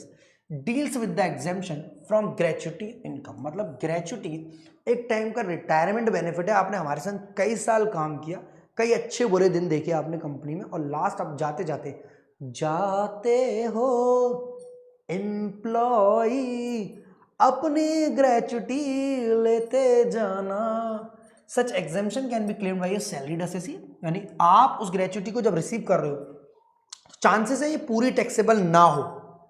मतलब ऐसा 10 लाख आपको ग्रेचुटी का मिल रहा है तो ऐसा जरूरी नहीं कि 10 लाख ही 10 लाख टैक्सेबल हो। 5 की एग्जेम्पशन, 3 की एग्जेम्पशन, 3.5, 4.5, डिपेंड करता है। वही तो हमें सीखना है माय दोस्त। Gratuity received by an assessee other than employee shall not be eligible. मतलब आप अगर एम्प्लॉय नहीं हो और ग्रेचुटी मिल रहा है तो आप एग्जेम्पशन क्लेम नहीं कर सकते। ये सिर्फ अच्छे लोगों के लिए, जो लोग देश के लिए काम करते हैं, देश या देश की कंपनियों के लिए। Gratuity received by agent of LIC of India is not eligible, क्योंकि एजेंट ऑफ एलआईसी कौन है भैया? एजेंट है, उसका नाम ही एजेंट है, प्रिंसिपल है एलआईसी, तो इनकम फ्रॉम अदर सोर्स में जाती है। As agents are not employees of LIC of India. जो अंदर बैठकर अंकल लोग काम कर रहे हैं कंप्यूटर पर, वो तो एलआईसी के एम्प्लॉयज हैं, पर जो बाहर साइकिल से जाते हैं और हर महीने प्रीमियम लेकर आते हैं, वो एलआईसी के एजेंट एम्प्लॉय नहीं है, तो उनके केस में ग्रेचुटी एग्जेम्प्ट तो नहीं होगी। मजा आ जाएगा ग्रेचुटी के चार्ट से। अगले 5 से 7 मिनट बस मुझे दे दो, पूरा ग्रेचुटी आपके अंदर समा जाएगा, हर एक एमसीक्यू, हर एक छोटे से बड़ा क्वेश्चन। ग्रेचुटी सर क्या है? During continuation of service. अगर आपने बीच में पैसा उठा लिया ड्यूरिंग बिजनेस, तो टैक्स ट्रीटमेंट क्या होगा? शायद एग्जेम्पशन ना दें आपको। सर क्यों? ऐसा फील करो भैया, अगर ऐसा होगा तो हर आदमी बीच में पैसा उठा लेगा जी। ऑन टर्मिनेशन, सर्विस खत्म मतलब काम बंद, ग्रेचुटी का दाम चालू। गवर्नमेंट एम्प्लॉय हो सकता है आपके लिए ज़्यादा बेनिफिट हो, क्योंकि हमारे देश, हमारे कल्चर, हमारी सोसाइटी ने हमेशा गवर्नमेंट एम्प्लॉयज़ को, गवर्नमेंट नौकर को, आपने पता ही है आपने, ठीक है, उसकी बेचारे की शक्ल कैसी भी हो, अकल कितनी हो, अगर वो गवर्नमेंट एम्प्लॉय है, मैं किसी के लिए बोल नहीं रहा हूँ, तो उसको जल्दी से जल्दी ब्याह दिया जाता है। ठीक है, मतलब जीवन तो बेचारे का ज़्यादा खराब कर दिया जाता है। पहले तो नौकरी ने, अब छोकरी ने, ठीक है, फिर बच्चों की टोकरी ने। By other employee, covered by payment of gratuity act, मतलब इसके लिए आपको ये देखना पड़ेगा ये पोगा एक्ट से कवर होता है या नहीं होता। पोगा एक्ट क्या है sir? Payment of gratuity act. शायद आपने पढ़ा हो, आप मुझे पढ़ा दोगे, मुझे पढ़ा देना भाई लोग, ठीक है, मुझे पता है आप लोगों ने पढ़ रखा है। Not covered by payment of gratuity act, मतलब सारे केसेस सिंपल सा क्या है कि अगर आप ड्यूरिंग द सर्विस ले रहे हो तो अलग केस बनेगा, इन सबसे कोई मतलब ही नहीं है। बट आफ्टर सर्विस ले रहे हो, गवर्नमेंट एम्प्लॉय हो तो अलग, अदर एम्प्लॉय हो अलग। अदर एम्प्लॉय में दो टाइप के एम्प्लॉय हो सकते हैं, आप पोगा एक्ट से कवर हो तो इधर आ जाओगे, पोगा एक्ट से कवर नहीं हो तो इधर आ जाओगे। और लास्ट है, अगर आपको पैसा नहीं मिल रहा, आपके जाने के बाद आपको लीगल आया, आंटी जी को पैसा मिल रहा है तो उस केस में कहानी अलग है। सारे केसेस मैंने डिटेल में लिख रखे हैं, समझने आपको ऐसे ही है, दो चार मैंने बात करके समझा दी। ग्रेच्युटी रिसीव ड्यूरिंग कंटिन्यूशन, आप जिस समय काम कर रहे हो उसी समय पैसा मन करेगा, तो भैया इसके केस में क्या होगा, जैसे ही आप पैसा लोगे फुल्ली टैक्सेबल, एमसीक्यू आ जाता है इसी पर,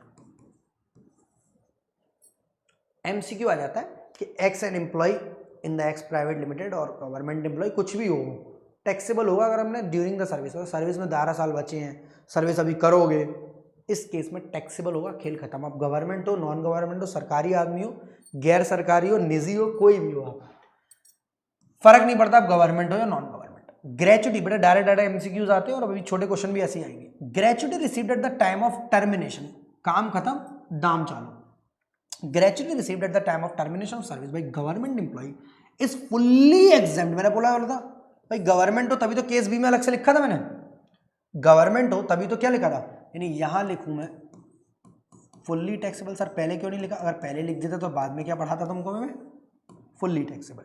यहां क्या लिखूं बेटा, फुल्ली एग्जेम्प्ट, यानी गवर्नमेंट एम्प्लॉय हो, रिटायरमेंट के बाद काम खत्म होने के बाद दाम लेकर जा रहे हो ग्रेच्युटी का, कोई दिक्कत नहीं, फुल्ली एग्जेम्प्ट है गवर्नमेंट एम्प्लॉय। यूं शान में चलते हैं लोग। यहां पर ड्यूरिंग द सर्विस, तुम गवर्नमेंट हो, नॉन गवर्नमेंट हो, यूं आ रहे हो, यूं जा रहे हो, कोई भी हो टैक्सेबल है। अब पोगा और नॉन पोगा की बात कर ले रहे हैं, payment of gratuity act. Government employee here includes employee of the central, state और लोकल अथॉरिटी, मतलब नगर पालिका, नगर निगम से लेकर हमारी राज्य सरकार और केंद्र सरकार, मोदी जी वाली, योगी जी वाली और गहलोत साहब वाली। Does not include employee of statutory corporations. ये क्या होती हैं सर, ये क्या होती हैं सर, ये होती हैं आपकी RBI LIC. Gratuity received at the time of termination of service by non government, मतलब private employee basically, including foreign government employee received by the payment of gratuity act. इसके केस में क्या होगा, इन सच, यही तो हमें क्या करना है। मैं देखो यहां एक चीज लिख रहा हूं, क्या लिख रहा हूं, याद, याद भी मैं ए लगाना था, याद करना है, याद करना है या याद हो जाएगा। सर याद हो जाएगा, मैं आपको देखो 2 मिनट, किसी को इतने गहरी नजर से देखा हमने, ठीक है, पहली मुलाकात थी, छोटी सी बात थी, 2 पल का साथ था, ठीक है, और उनका चेहरा जिंदगी भर तक छप गया हमारे दिमाग में। क्यों? क्योंकि वो दिख इतने खूबसूरत रहे थे, बहुत प्यारे लग रहे थे। अब मैं ग्रेच्युटी के पेमेंट की बात कर रहा हूं, पता नहीं क्या समझ रहे हो तुम लोग। भैया एक्चुअल ग्रेच्युटी रिसीव्ड, मानो एक्चुअल ग्रेच्युटी है ही इतनी कम कि वो लिमिट को पार नहीं कर पा रही, तो ऐसे केस में एग्जेम्प्ट हो जाएगी। यानी इस वाले केस में लिखा क्या होना चाहिए सर, इस वाले केस में लिखा है which ever is lower. Accounts taxation में ज्यादातर चीजें क्या है, विच एवर इज लोअर। पहली बार आपका कैलकुलेटिव काम आया है, मतलब यहां पर आपको चीजें कैलकुलेट करनी पड़ेगी। कैसे? ग्रेच्युटी आपको एग्जेम्प्ट करानी, मिली है खूब सारी, गवर्नमेंट बोल रही है अगर बेटा तूने टर्मिनेशन ऑफ सर्विस से पहले ले लिया, मतलब कंटिन्यूशन ऑफ सर्विस में ले लिया, तो कोई भी हो एग्जाम नहीं है, टैक्सेबल है। सॉरी, अब से ऐसी गलती नहीं होगी। मैं रिटायरमेंट हुआ, ग्रेच्युटी मिली 50 लाख, यहाँ 20 लिखा हुआ है, उसने बोला नहीं तेरे लिए नहीं, तू तो गवर्नमेंट है, राजा बेटा है, जाओ, तूने हमारे लिए इतना काम किया। गवर्नमेंट एग्जाम की पढ़ाई करना कितना कठिन है आपको पता है, हमारे सीएस से पता नहीं कठिन है कि नहीं। अगर तू प्राइवेट एम्प्लॉय है और पोगा एक्ट के थ्रू आता है तो फिर सुन ले, एक्चुअली ग्रेच्युटी जो रिसीव करेगा वो 20 लाख या 15 working days salary for every completed year of service. 15 working days salary, यानी इसको बोलते हैं 15/26, 15/26, क्योंकि देखो 4 संडेज होते हैं जनरली हर महीने में। अभी मैं तो बोला किसी में 5 होते हैं, किसी में 3 भी तो नहीं होते ना, 4 संडेज होते हैं जनरली, 4 संडेज होते हैं तो उनको हटा दिया जाता है। सर सैटरडे संडे छुट्टी, एक तो ये कॉन्सेप्ट है। 30 की जगह 26, मतलब 26 दिन काम कर दो तो 15 दिन की सैलरी देखी जाती है। कंप्लीटेड ईयर ऑफ सर्विस, जितने भी दिन आपने काम किया, into salary per month. Salary just recent वाली ली जाएगी हमारी, जस्ट रिसेंट वाली, यानी 15/26 को ऐसे याद रख सकते हो आप। 15 अगस्त को देश आजाद हुआ था, 26 जनवरी पे संविधान। ये कई जगह बेटा 15/26 आएगा, कई जगह पर 1/2 आएगा, ठीक है। तो दोनों ही हमें याद रखना, कहीं 15/26, कहीं 1/2। सर यही तो याद नहीं होता बेटा, साथ साथ डीपीपी के क्वेश्चन करेंगे, एमसीक्यूज करेंगे, क्यों नहीं याद होगा यार? छोटी छोटी बातों से घबरा जाते हो तुम लोग। 15/26 completed year of service. Completed year of service includes any fraction. अगर आपने 26 साल 6 महीने से ज्यादा काम किया है तो 27 साल ले ली जाएंगे, यानी years 9 months will be treated as 8 years, 7 years 5 months will be treated as 7 years। मतलब 6 महीने से ऊपर निकल गए आप तो उसको इग्नोर कर दिया जाएगा। यहाँ पर है भैया 6 months से ऊपर, 9 months will be treated as 8 years। ये है क्या है? अच्छा 7 years 9 months, ये एग्जाम्पल है बेटा। 7 साल 9 महीने काम किया इसलिए 8 years लिया था। एक्सिस फ्रैक्शन 6 महीने से ऊपर चला जाएगा तो वो बेटा पूरा साल, पूरा महीना माना जाएगा। कहानी क्या याद रखनी है भैया, एक्चुअल अमाउंट मिला है, ये तो कभी सोचा ही मत करो एक्चुअल अमाउंट, ये तो होगा ही ज़्यादातर। एक्चुअल अमाउंट 20 लाख और 15/26, तीनों चीज़ें। एक्चुअल अमाउंट 20 लाख और 15/26, 15/26 बार बार आएगा क्योंकि 15 दिन हम काम कर रहे हैं, मानो 26 दिन के महीने में 15 दिन की सैलरी, हाफ सैलरी ले ना। 1/2 लेंगे तो 15/30 हो जाएगा। 15/26, 15 अगस्त 26 जनवरी, ऐसे याद रख लो। Into salary per month, into completed year of service, जितने साल आपने काम किया है। भैया बहुत बड़ी आपको टैक्स एग्जामिशन दे रहे हैं, बहुत बड़ी। 27 साल काम किया, किसी ने 25 साल काम किया, जितने साल आपने काम किया, 20 लाख और एक्चुअल अमाउंट, जो भी तीनों में से मिनिमम होगा। सैलरी जो लेंगे आप बेसिक लेंगे और डीए लेंगे जो लास्ट ड्रॉन होगी, इसे बोलते हैं लेटेस्ट सैलरी। लेटेस्ट सैलरी या फिर रीसेंट सैलरी, जो जस्ट अभी लिया आपने, लेटेस्ट या recent. In case of an employee of a seasonal establishment, 15 days shall be replaced by 7 days। जरूरत नहीं है, वैसे एग्जाम में आज तक नहीं आया, बट यार लिखा हुआ है तो पढ़ लो। सीजनल एम्प्लॉयमेंट वाले केस में हम 7 दिन लेते हैं, बाकी सारी चीजें सेम रहती हैं। इनको for piece rated employees 15 days salary would be computed on the base of excluding wages paid. कोई भी जरूरत नहीं है इसको बात पढ़ने की, सिर्फ नोट्स में था तो मैंने लिख दिया ताकि कोई भी चीज़ छूटे ना। बच्चे कहें सर ये छुड़वा दिया वो छुड़वा दिया। हमारे केस में 15/26, 20 लाख और एक्चुअल अमाउंट रिसीव। ग्रेचुटी यहाँ से याद करते जा रहे हैं बेटा, क्वेश्चंस आपको मिल जाएंगे। Ashok an employee of ABC limited received 8,05,000 as gratuity, बहुत बढ़िया, under the payment of gratuity act, मतलब पोगा से बंदा है। ही retires on 10 September 2022 after rendering services. 35 साल 7 महीने। मुझे बताओ 35 ईयर्स लूँ या 36 ईयर्स लूँ? सर 36 ईयर्स लूँ। एक क्वेश्चन के जरिए हमारा पूरा क्वेश्चन होने वाला है। सबसे पहले एक्चुअल अमाउंट रिसीव्ड जो हम लोग लिख कर चलते हैं वो कितना है? एक्चुअल अमाउंट रिसीव्ड, साथ साथ बेटा कर लोगे ना तो मजा ही आ जाएगा, दुगना क्या तिगना हो जाएगा। कितना लिखो एक्चुअल अमाउंट रिसीव्ड? सर 8,05,000, 8,05,000। अब मुझे बताओ रिटायर हो रहे 10 सितंबर 22, यानी 22-23 में, इसलिए आ रही है। दूसरा अमाउंट क्या था? सर 20 लाख की लिमिट, ये हमें याद रखनी है। वैसे तो किसी काम की नहीं है भाई, अगर 21 लाख होता तो ये किसी काम की होती ना यार, दिमाग लगा लिया करो। तीसरा मुझे बताओ 1/2 लूँ या 15/26 लूँ या 7/20? सर 7/26 सीजनल के लिए ना, आपने बोला एग्जाम में आएगा नहीं आएगा, पर था इसलिए लिखा दिया। अब 35 साल लूँ या 36 साल लूँ? सर 36 साल लो। अब सैलरी आपको खुद ही दी है 32,700। सर इस टाइप का क्वेश्चन आएगा इतना सरल? हाँ इतना ही सरल आएगा, बस प्रैक्टिस आपकी मैटर करती है कि आप इस चीज को दोबारा पढ़ते हो या नहीं पढ़ते हो। एक बार और क्वेश्चन कर लोगे डीपीपी के, सेम इस टाइप की डाली है मैंने। भाई कैलकुलेशन कराओ यार, कैलकुलेटर नहीं है हमारे पास। सर क्यों नहीं है? आपके पास कैलकुलेटर है, हमें पता है आपके पास सर कैलकुलेटर है। वह कहाँ गया? कैलेंडर तो दिख रहा है, ये रहा। चलो भैया 2 मिनट में कैलकुलेशन करने की कोशिश करते हैं। कठिन है तो थोड़ा डिवाइड इनटू में दिक्कत हो जाएगी, अदरवाइज मल्टीप्लाई होता 15/26 into 36 into 32,700।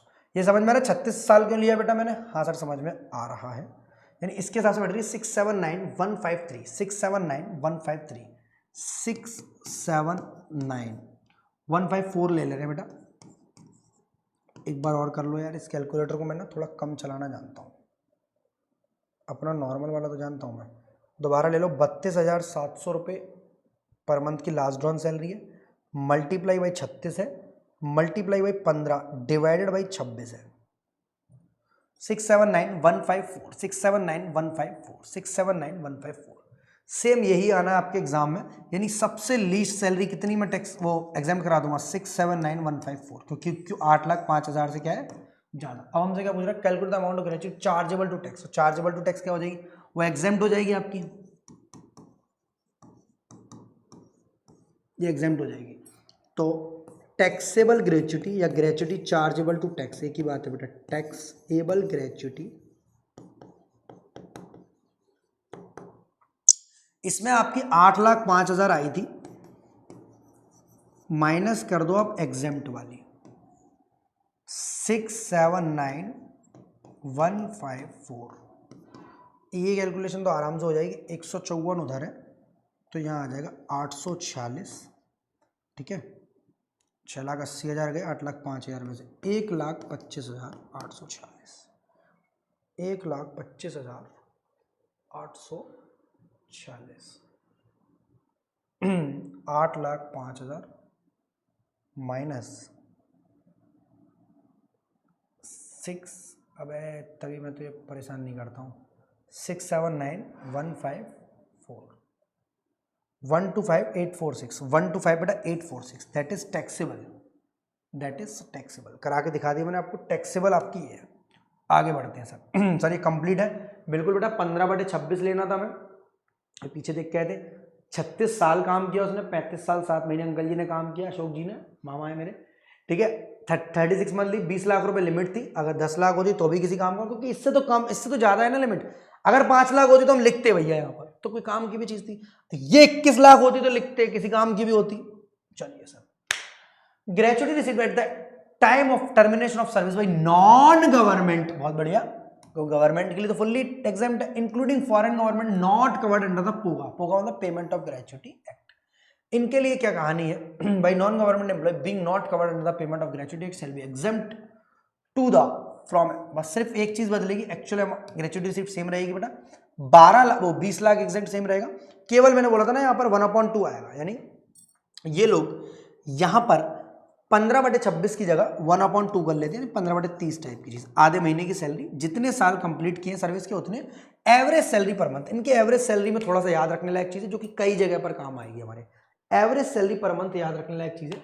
While calculating complete your service ignore any fraction, यानी अगर यहाँ पर 7 ईयर्स 9 मंथ है तो भी 7 साल लेंगे। यानी यहाँ पर इन वालों से भेदभाव किया गया एक, कि आप अगर 39 साल, कोई भी एग्जाम्पल ले लो, 11 मंथ्स भी काम किया है आपने,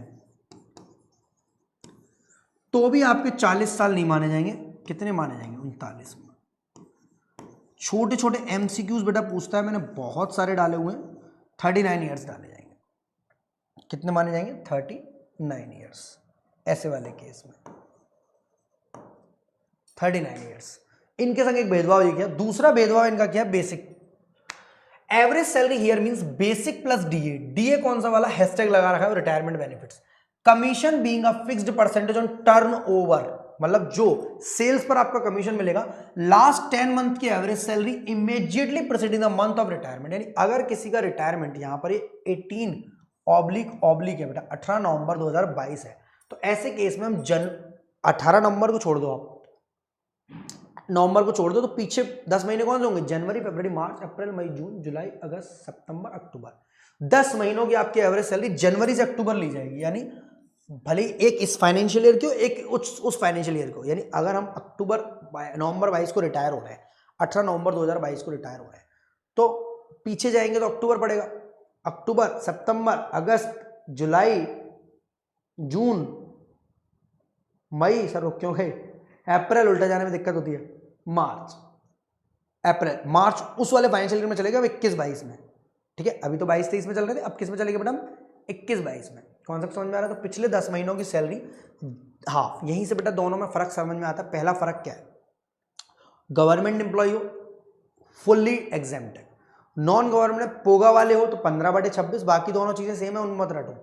इनटू सैलरी जो लास्ट ड्रॉन है, into year of service. Year of service में अगर 1 महीना 6 महीने से 7 महीने 8 महीने हो गए तो आपका कंप्लीट ईयर मान लिया जाता है, और अगर इस वाले केस में कंप्लीट ईयर नहीं माना जाता, यानी 18 नवंबर 2022 को अंकल रिटायर हो रहे हैं, अगर 25 साल और इतने महीने 18 नवंबर में हो गए, कम से कम 8-9 महीने 7 महीने, तो भी अंकल का माना नहीं जाएगा, 35 साल ही माने जाएंगे। 10 महीनों की सैलरी आप लेते हो, शैल be period starting from January and October. If DA is not forming a part of retiring, इसलिए हैशटैग लगा हुआ था। डीए अगर रिटायरमेंट बेनिफिट का पार्ट है तो इसको इंक्लूड नहीं किया जाएगा for above purpose. However DA itself shall be fully taxable. DA तो पूरा टैक्सेबल होता है, बट इस केस में डीए को हम लोग यहां पर इंक्लूड नहीं करेंगे अगर ये retirement in terms of DA नहीं है, in terms of retirement benefits, या डीए इन टर्म्स इनका वर्ड अगर नहीं है तो इसको रिकॉर्ड नहीं करेंगे। सिंपल सी बात समझ लो, इतना रटने की जगह basic salary plus DA in terms लिख दे रहा हूं बेटा, रिटायरमेंट वाला, प्लस कमीशन ऑन टर्नओवर। ये बहुत जगह पर फॉर्मूला आने वाला है। सर वहां पर क्या था, जो पिछला वाला पोगा वाला था उसमें लास्ट ड्रॉन, बस पिछले बार जो है वो एग्जाम में क्वेश्चन देगा। ये पूरी इनकी ये इनकी पूरी सैलरी की, ये जो है सैलरी हो वो 10 महीने की एवरेज हो, यानी मल्टीप्लाई बाई 10 हो, डिवाइड बाई 10 हो। सर ये क्या हो गया, अरे नहीं ऐसा नहीं है, फिर तो सेम ही आ जाएगी। और इनटू हाफ हो, इनटू जितने साल काम किया है, पूरी कहानी बन गई। देखो ये आपकी एवरेज सैलरी हो गई, ये हाफ हो गई, ईयर ऑफ सर्विस हो गई। ये आपकी एवरेज सैलरी हो गई, ये आपकी हाफ हो गई, और ये साल हो गई। साल में आपको बेटा फ्रैक्शन इग्नोर करना है, फ्रैक्शन इग्नोर करना है, फ्रैक्शन इग्नोर करना है। यानी 35 ईयर्स 7 मंथ्स हो गए तो भी 35 साल, 35 ईयर्स 9 मंथ हो गए तो भी 35 साल, 35 ईयर्स 3 मंथ्स हो गए तो भी 35 साल। यानी वहां पर हम लोग ऐसा करते थे, 6 महीने से ऊपर चला गया तो 36 साल कर दो, यहां पर ऐसा कुछ भी नहीं करेंगे। इनके संग ये भेदभाव है, एक तो सैलरी वाला 15/26 नहीं लगेगा, 1/2 लगेगा।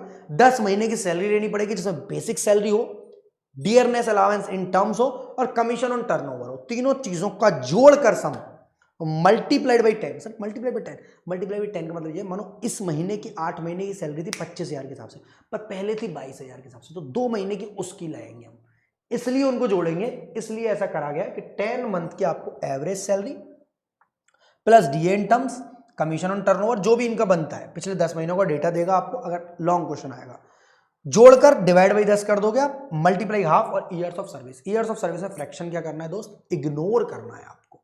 फ्रैक्शन क्या करना है दोस्त, इग्नोर करना है आपको। देन दोस्त आपका जो नेक्स्ट टॉपिक है वो है लीव सैलरी इनकैशमेंट। सर ये क्या होता है, सर जब आप छुट्टी नहीं करते, आपको छुट्टी मिली जाती है, आप मजे नहीं लेते जिंदगी के जो मजे लेने चाहिए, और आप उस दौरान काम करते हो, तो जितनी छुट्टियां नहीं करी आपने उस बेसिस पर आपको पेमेंट मिलता है। As per service contract and discipline, normally every employee is allowed certain period of leave with pay, पैसे के साथ, unpaid leave नहीं बेटा, paid वाले। Every year such leave may be availed during the year or accumulated by the employee, यानी या तो वो इस साल छुट्टियां कर ले, मजे ले ले जिंदगी के, और वो इकट्ठी accumulate करता जाए, ठीक है। The accumulated leave lying to the credit of an employee may be availed subsequently or encashed, इनको वो पैसों में convert करा लेता है। Where an employee receives an amount for waiving leave, मतलब छुट्टी ना करने की वजह से lying to his credit, such amount is known as leave salary encashment। इतनी बड़ी डेफिनेशन लिखने के पीछे वजह ये कि ये प्योर थ्योरी क्वेश्चन में आता है, प्योर थ्योरी क्वेश्चन, यानी इस पर आपका नोट आ जाएगा कि लीव सैलरी इनकैशमेंट को समझाइए। एक लीव ट्रैवल कंसेशन होता है बेटा, ट्रैवल करने पर होता है, एक लीव सैलरी इनकैशमेंट, यानी छुट्टी नहीं करोगे तो पैसा मिलेगा, और पैसे को किस तरह टैक्सेबल करेंगे, एग्जेम्प्ट होगा, वो हम यहां पर। लीव सैलरी इनकैशमेंट का मतलब ये है कि अगर आपने कंटिन्यूएशन ऑफ सर्विस ली, सेम ग्रेचुइटी वाला केस, तो क्या कॉन्सेप्ट बनेगा। पर अगर आप रिटायरमेंट पर लेते हो ऑन टर्मिनेशन ऑफ सर्विस, काम छोड़कर, नाम छोड़कर, अब आप दाम लेकर जा रहे हो, तो गवर्नमेंट एम्प्लॉय अगेन सरकारी आदमी है, और ये अदर, यहाँ ऐसा कुछ नहीं है कि पेमेंट ऑफ ग्रेचुइटी एक्ट से होगा तो क्या हो, पेमेंट ऑफ ग्रेचुइटी एक्ट से नहीं होगा तो क्या। ऐसा पेंशन में आएगा, ग्रेचुइटी मिलेगा तो क्या बनोगे, नहीं ग्रेचुइटी मिलेगा तो क्या होगा। लीगल हायर मतलब इन case of death of a person, यानी आंटी जी को पैसा मिल रहा है, अंकल जी चले गए, छुट्टी नहीं करते थे। Leave salary receive during the continuation of salary, same case, कुछ भी नहीं देखना भैया। अगर आप काम के दौरान छुट्टी नहीं करते हो अच्छी बात है, पर काम के दौरान छुट्टी ना कर अगर पैसा लेकर जाते हो तो टैक्सेबल है। इधर आओ, टैक्स जमा करो। Leave salary received by government employee on termination, किसके बारे में बात कर रहा है बेटा? Government employee on termination. Same gratuity, पढ़ने की जरूरत है क्या? बिल्कुल नहीं sir. Government employee does not include employee of local authority. यहां पर एक चीज है कि गवर्नमेंट एम्प्लॉय में नहीं किसको शामिल किया गया है? Local authority. सर इतना डिटेल में जाएगा क्वेश्चन? नहीं जाएगा, मौज लो जिंदगी, नहीं जाएगा। Leave salary received by non government employee, यहां बेटा ऐसा कुछ भी नहीं है, पोगा एक्ट वाले।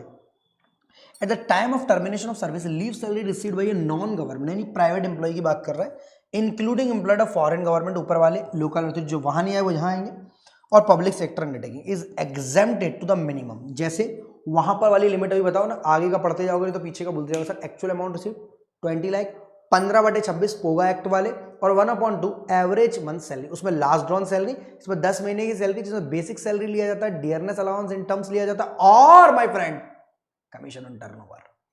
ऐसे याद करा दूंगा कि याद तुझे भूलना तो चाहा लेकिन भुला ना पाए।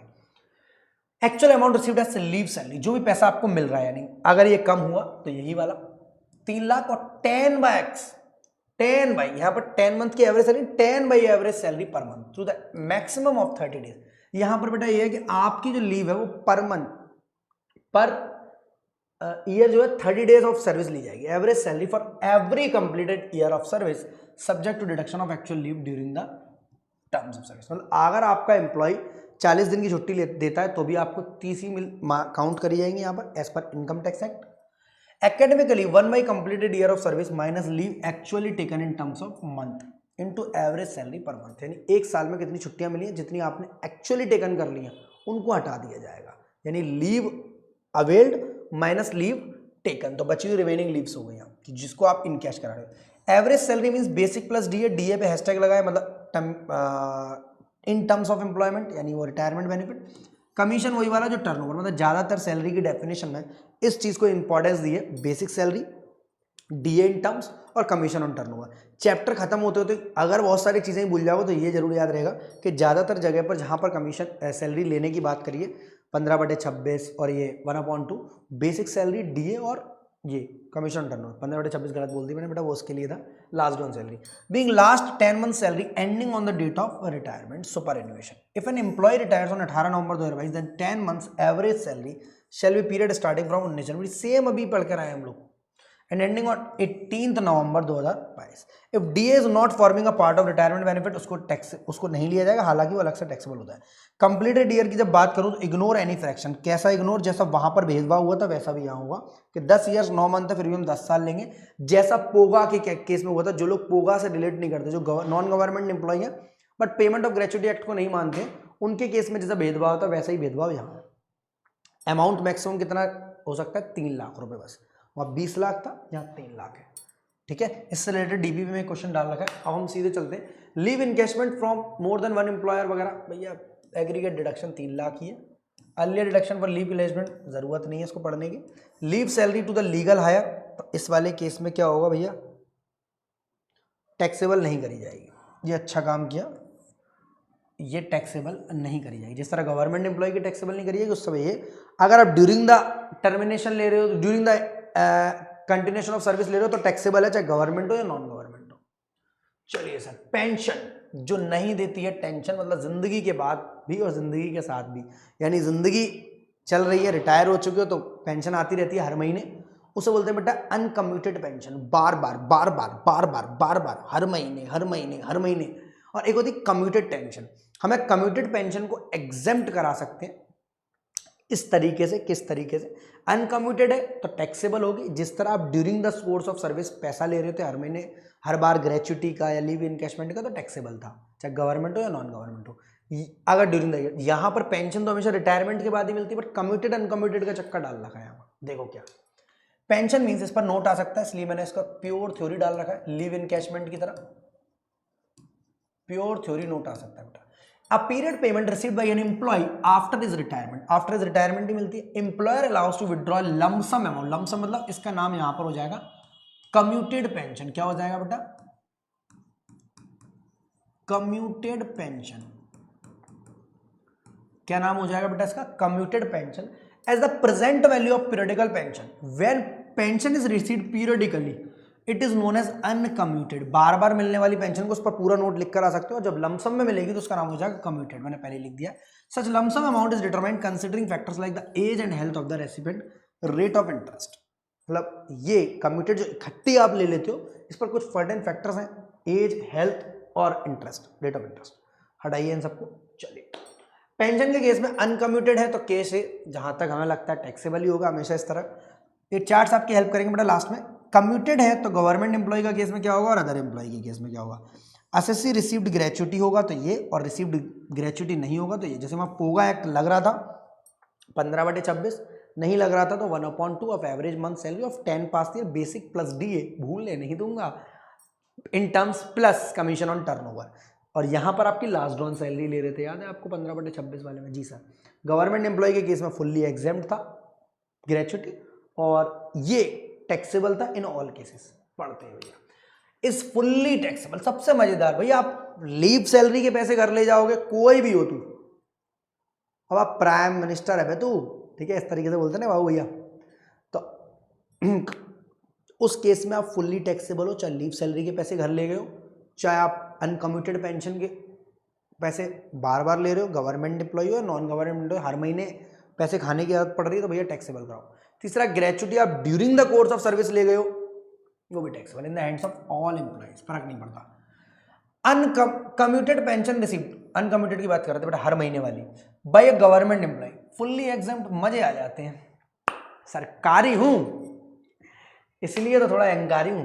Government employee here includes employee of the central और state local authority as well as employee of statutory corporation. Sir कैसे याद रखें कहां पर कौन है कहां पर कौन नहीं है? अरे सब कोई टेंशन नहीं है, ये नहीं आना आपका इतना डिटेल में, बस आपको नॉर्मली पता होना चाहिए। और हाई कोर्ट और सुप्रीम कोर्ट के जजेस को भी एग्जेम्पशन मिलती है, जरूरत नहीं थी बट नोट आ जाता है कम्यूटेड पेंशन इनकम्यूटेड पेंशन पर, तो इसलिए। अब हमारे असली बात जो एग्जाम में न्यूमेरिकल आने वाला, न्यूमेरिकल क्वेश्चन आने वाला, एक प्रैक्टिकल क्वेश्चन आने वाला, उसकी बात हम कर रहे हैं। Commuted pension received by an employee who also received gratuity 1/3 of the total pension which एसएससी 1/3 of the total pension. Word देखना बेटा, टोटल। टोटल का मतलब होता है it includes commuted plus uncommuted, it includes commuted plus uncommuted both, it includes commuted plus uncommuted both. Entitle for commuted is exempt, मतलब 1/3 of the total. आपकी commuted और uncommuted जोड़ी जाएगी किन के लिए? अगर आप ग्रेचुटी लेने वाले आदमी, सिंपल याद रखो, यहाँ बच्चे कंफ्यूज हो जाते हैं, सर किसका 1/3 किसका 1/2। जो ग्रेचुटी ले रहे हैं उनको पहले ही बहुत बेनिफिट दे दिया, मानो ऐसा मानो 15/26 वाला बेनिफिट खूब सारा दे दिया उन्हें, ऐसा मान लो। एक तो उनका भेदभाव किया, 26 की जगह 27 साल माने, 26 ईयर 7 मंथ 8 मंथ, तो उनके लिए स्पेशल फील किया था वहां पर, इसलिए यहाँ पर उनका टैक्सेबिलिटी कम, एग्जेम्पशन कम देंगे, टैक्सेबिलिटी ज़्यादा करेंगे। 1/3 का मतलब कम होता ना, मैं 100 रुपये में से आपका आधा एग्जेम्प्ट कर दूँ तो कितना होगा 50, और 100 रुपये में से 1/3 करूँ तो कितना होगा 33.33। तो जिनको ग्रेचुटी मिलती है उनको यहाँ 1/3 है बेटा, और जिनको नहीं मिलती है उनके लिए 1/2 है यहाँ पर। तो जिनको ग्रेचुटी मिलती है वो उस स्लैब में चले जाएंगे, कम टैक्स कम एग्जेम्प्ट होगा उनका, और जिनको ग्रेचुटी मिलती है, जिनको ग्रेचुटी मिलती है उनका 1/3 एग्जेम्प्ट होगा, और जिनको ग्रेचुटी नहीं मिलती है उनका ज़्यादा एग्जेम्प्ट होगा। मतलब ग्रेचुटी ना मिलने वालों के लिए ज़्यादा एग्जेम्पशन है ये रे, और ग्रेचुटी मिलने वालों के लिए कम एग्जेम्पशन है। सिंपल याद रखो, 1/3 ऑफ द टोटल, जरूर याद रखना। It is immaterial whether the employees covered by the, it is immaterial whether the employees covered by the gratuity act और नॉट। सर ये क्या बोल रहा है? अभी तो ऊपर बोल रहा था who also received. Sir received होने चाहिए, वो पोगा का है या नहीं है, यानी वहां पर पोगा वाला कॉन्सेप्ट था ना, यानी उन केस में रिसीव्ड होना जरूरी है। वहां पोगा के हिसाब से हमने 15/26 देखा था, यानी उनको अगर ग्रेचुटी मिलती है तो यहाँ पर कॉन्सेप्ट अलग हो जाएगा, 1/3 टैक्स एग्जेम्प्ट होगी, बाकी की टैक्सेबल। और ग्रेचुटी नहीं मिलती, इन बेचारों को कम पैसा मिल रहा है, पेंशन ही मिल रही है सिर्फ, तो 1/2 of the total pension which SSC is normally enter for commented is exempt. Pension received by widow और legal heir of deceased employee, income as other source, वो तो हमने फैमिली पेंशन देखा ही था। Commuted pension is taxable, commuted pension taxable ही हो रही है, रिलीफ मिल जाएगा 89 में। Pension received by United Nation, अड़ाओ फालतू की चीज़ें। सर इसको थोड़ा सा करवा दीजिए हमारा एग्जाम्पल के लिए। मानो कि आपकी 5 लाख रुपए की कम्यूटेड पेंशन बनवा ली आपने, जो कि 50% था, तो आपकी टोटल पेंशन कितनी हो जाएगी? 10 लाख। मतलब 5 लाख आपने अनकमिटेड करा ली, 5 लाख कमिटेड। अनकमिटेड को तो आप क्या कर रहे हो, टैक्स से दोगे, आप कोई भी हो, अनकमिटेड में तो आप टैक्स दोगे ही दोगे। बट इस 10 लाख की 1/3 एग्जेम्प्ट हो जाएगी बेटा, 3,33,333 रुपए। यहां कोई लिमिट नहीं है, 3,33,333 रुपए, 3,33,333 रुपए। और अगर आप पोगा वाले नहीं हो, मतलब ग्रेचुटी वाले नहीं हो यार, तो 5 लाख एग्जाम।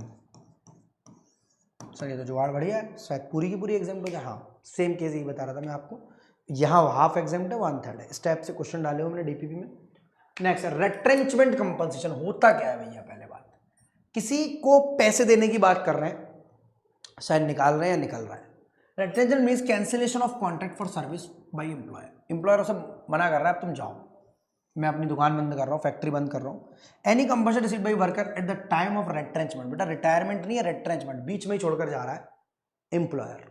साथ निभाने की बात करी थी जिंदगी भर, पर एक घर से 2 घर ठीक है। Exempted to the extent of minimum of the following. इस पर एमसीक्यू आता है कि मैक्सिमम लिमिट क्या है, तो 5 लाख है। एग्जांपल के लिए दोबारा से एक बार देख लो, ग्रेचुटी की कितनी थी? 20 लाख। पेंशन में ऐसी कोई लिमिट थी नहीं। लीव ट्रेवल वाले में थी 3 लाख। तीसरी आ रही रिटायरमेंट रेट्रेंचमेंट में 5 लाख। एक्चुअल अमाउंट रिसीव जिसका अपना काम है, अगर ये 6 लाख हो जाता है तो इस 5 लाख का कोई काम भी है। अगर ये 4 लाख होता है तो इस 5 लाख का कोई काम नहीं है, क्योंकि सबसे लोअर ऊपर वाला। Any amount calculated in accordance with the provision of section 25 of industrial dispute act के हिसाब से, क्योंकि उन्हीं की बात कहानी जाती है। 1947 का एड है आज़ादी से वहाँ का, मतलब कॉन्स्टिट्यूशन में नहीं लिखा था पर एक्ट लिख दिया था। आपने एक्ट पढ़ा भी होगा शायद ही, ठीक है, आपसे बात कर रहा हूँ मैं एक्ट की। तो इस वाले केस में बेटा equivalent to 15 days average salary, जैसा अभी 1/2 और 15/26 किया था, उसी तरह कंप्लीट एरिया ऑफ सर्विस और any part in excess of 6 months. यानी इस वाले केस में 6 महीने को फ्रैक्शन को कंप्लीट कर लेते हैं। अपने केस में इसमें है क्या कि तीसरा वाला जो इंडस्ट्रियल डिस्प्यूट एक्ट है, ये वाला, इस वाले केस में हम लोगों को ये देखना पड़ेगा कि सैलरी में क्या क्या चीजें इंक्लूड करते हैं। तो ये तो सिंपल सी बात है, कंपनसेशन रिसीव्ड है। Next, if an employee accept retirement willingly in lieu of compensation, यानी compensation received at the time of voluntary retirement, खुद से जा रहा है छोड़कर, वहां निकाला जा रहा है, फैक्ट्री बंद हो रही है, दुकान बंद हो रही है, निकाला जा नहीं है, खुद से जा रहा है, then such retirement is known as voluntary retirement. अब ये बीच मजदार में इनको छोड़कर जा रहा है, रिटायरमेंट का समय नहीं हुआ अंकल का, 58 ईयर्स पे रिटायरमेंट ले रहे हैं, 60 साल तक की उम्र है, due to some health issues, बच्चे नहीं जा रहे, अब आप काम करें, VRS वॉलंटरी रिटायरमेंट। तो वॉलंटरी रिटायरमेंट कंपल्सरी रिसीव्ड और sealed by an employee is eligible for exemption. यहाँ भी याद रखनी पड़ेगी आपको लिमिट क्या होगी, compensation receive from specified employee, ठीक है। लिमिट सीधे देखते हैं, 5 लाख है यहाँ भी, जो अभी अभी हमारी रेट्रेंचमेंट की थी। Actual amount received as per guidelines और exemption shall be minimum of the following.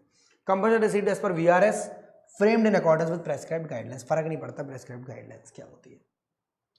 Allowances, the most important, the most conflicted और कई बार दिक्कत वाला टॉपिक कि सर अलाउंसेस का मतलब क्या था। हम आपको कुछ पैसे दे रहे हैं, स्टार्टिंग में मैंने समझा था, हम आपको कुछ पैसे दे रहे हैं और जिंदगी के मजे लो। जिंदगी के मजे इन द सेंस हम आपको बोल रहे हैं डेली तुम्हारा खर्चा वर्चा होता है, आप बाहर काम करने जाते हो हमारी तरफ से, आप ऑफिस आते हो, कन्वेंस ले लो, कुछ इस तरीके के। बट कुछ पूरी तरह टैक्सेबल है, कुछ पूरी तरह टैक्सेबल है, कुछ केसेस में कुछ स्पेसिफाइड एम्प्लॉयज के लिए एग्जेम्प्ट है फॉर अ सर्टेन लिमिट, और कुछ अगर आप एक्चुअल एक्सपेंडिचर उनका करोगे तो एग्जेम्प्ट है उस केस में। मतलब सिंपल सी बात समझो, allowance means fixed quantum of money. Word देखो बेटा क्या मिल रहा है यहां पर, पैसा ही पैसा होगा।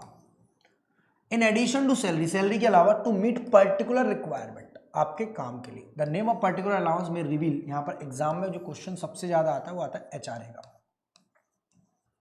Practical, theory, MCQs। Tiffin allowance, medical allowance, etcetera. Allowance at a glance, allowance under section 1014(1) deduction from which depends upon actual expenditure. अगर आप ये खर्चे करते हो तो आपको अलाउंस को एग्जेम्प्ट करा सकते हो, डिपेंड करता है। अलाउंस विच डिडक्शन, डिडक्शन मतलब इतनी एग्जेम्प्ट हो सकते हैं। तो सिंपल सी बात है, अगले मैं टॉपिक में परक्विजिट्स कराऊंगा तो इससे रिलेटेड 2-4 क्वेश्चन वहां पर ले लूंगा, क्योंकि अलावेंस और परक्विजिट्स का मिक्स क्वेश्चन आता है 8 नंबर तक का, संग में कराऊंगा, ठीक है। बाकी सारे तो सिंगल सिंगल आते हैं, वो भी मिक्स में आ सकते हैं पेंशन वगैरह के, बट ज्यादातर अलावेंस और परक्विजिट्स मिक्स आ जाती है। तो ट्रैवल ट्रांसफर, आप यहां से वहां जा रहे हो, एग्जाम्प्ट होता है जितना खर्चा करोगे, इनके लिए सिंपल सा बात है, जितना खर्चा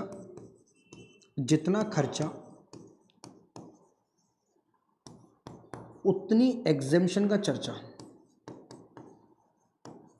उतनी है बेटा, ये जितना खर्चा उतनी एग्जेम्पशन का चर्चा, मतलब खर्चा नहीं करोगे तो एग्जेम्पशन नहीं मिलेगी। कौन कौन से अलाउंस होते हैं याद रख लो, टीडीसी, एपीयू। सर ऐसे कैसे याद हो जाएंगे, अभी और सारे भी तो आएंगे। हाँ, टी मतलब ट्रैवल और ट्रांसफर, जाने के लिए। डेली मतलब डेली अलाउंस। कन्वेंस मतलब घर से वहां जाने के।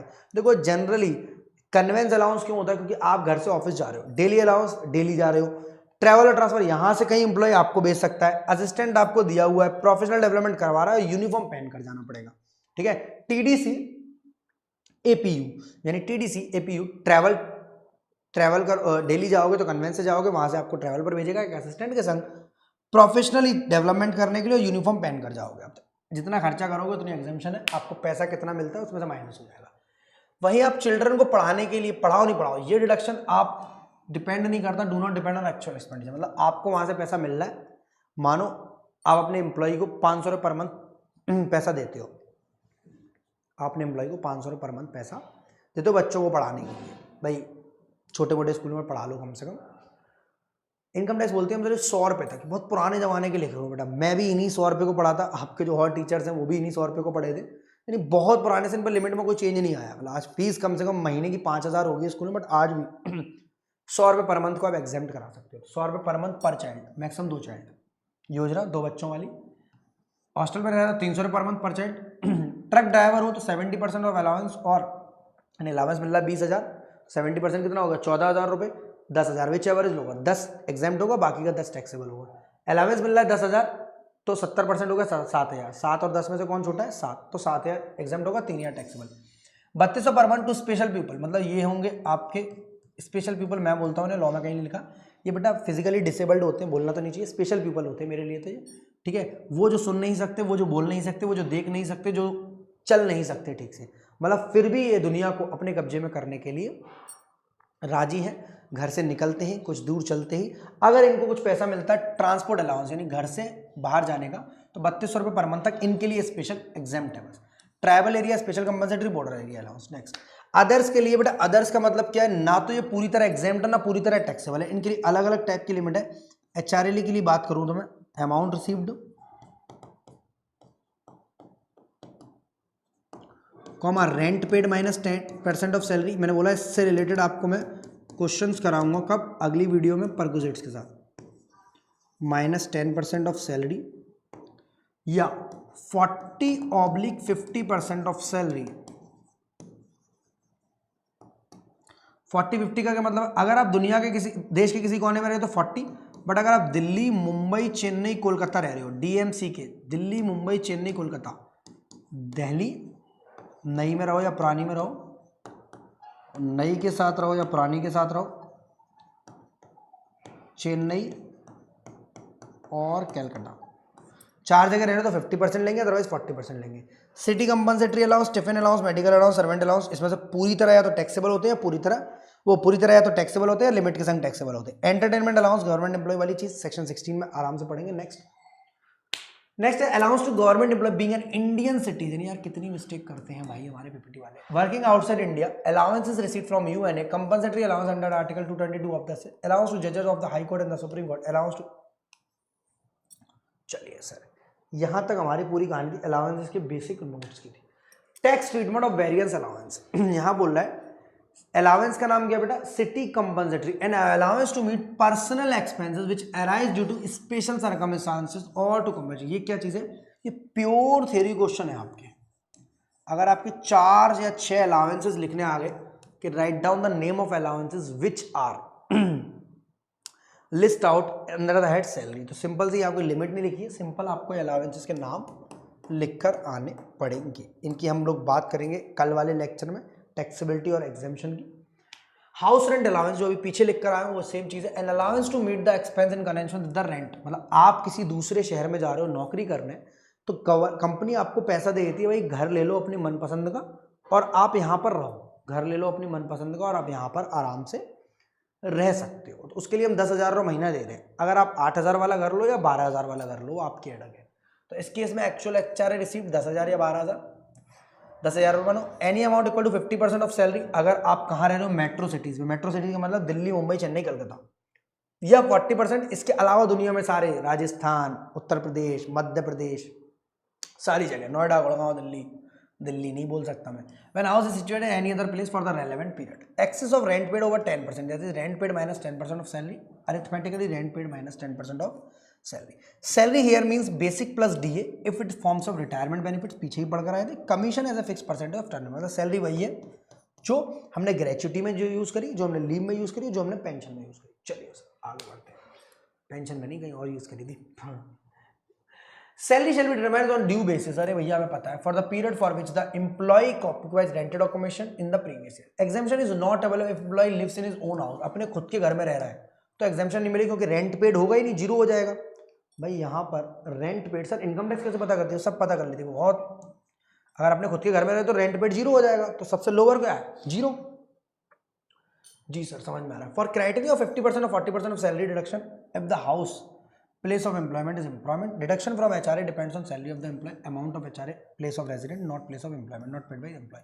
मतलब जहाँ वो रह रहा है, हो सकता है वो जॉब नोएडा में कर रहा हो बट रह दिल्ली में रहा हो, तो इस वाले केस में वही बोला, deduction from HRA depends on salary of employee, amount of HRA, place of resident, not place of employment, rent paid by the employee, जहाँ पे वो रेंट पे कर रहा है 50% ऑफ सैलरी के हिसाब से वहाँ पर लिया जाए। देन दोस्त नेक्स्ट हमारा 2 मिनट समरी है यहाँ पर, यानी इसमें हम पूरा कंप्लीट, हमने क्या क्या पढ़ा आज के में। सर हम लोगों ने स्टार्टिंग करी बेसिक सैलरी से, गवर्नमेंट नॉन गवर्नमेंट एम्प्लॉय का डिफरेंस सीखा कि कई सारी जगह पर एग्जेम्पशन थी, और हमारा रिट्रेंचमेंट कंपनसेशन की जो मैक्सिमम लिमिट थी बेटा वो कितनी थी, 5 लाख रुपए,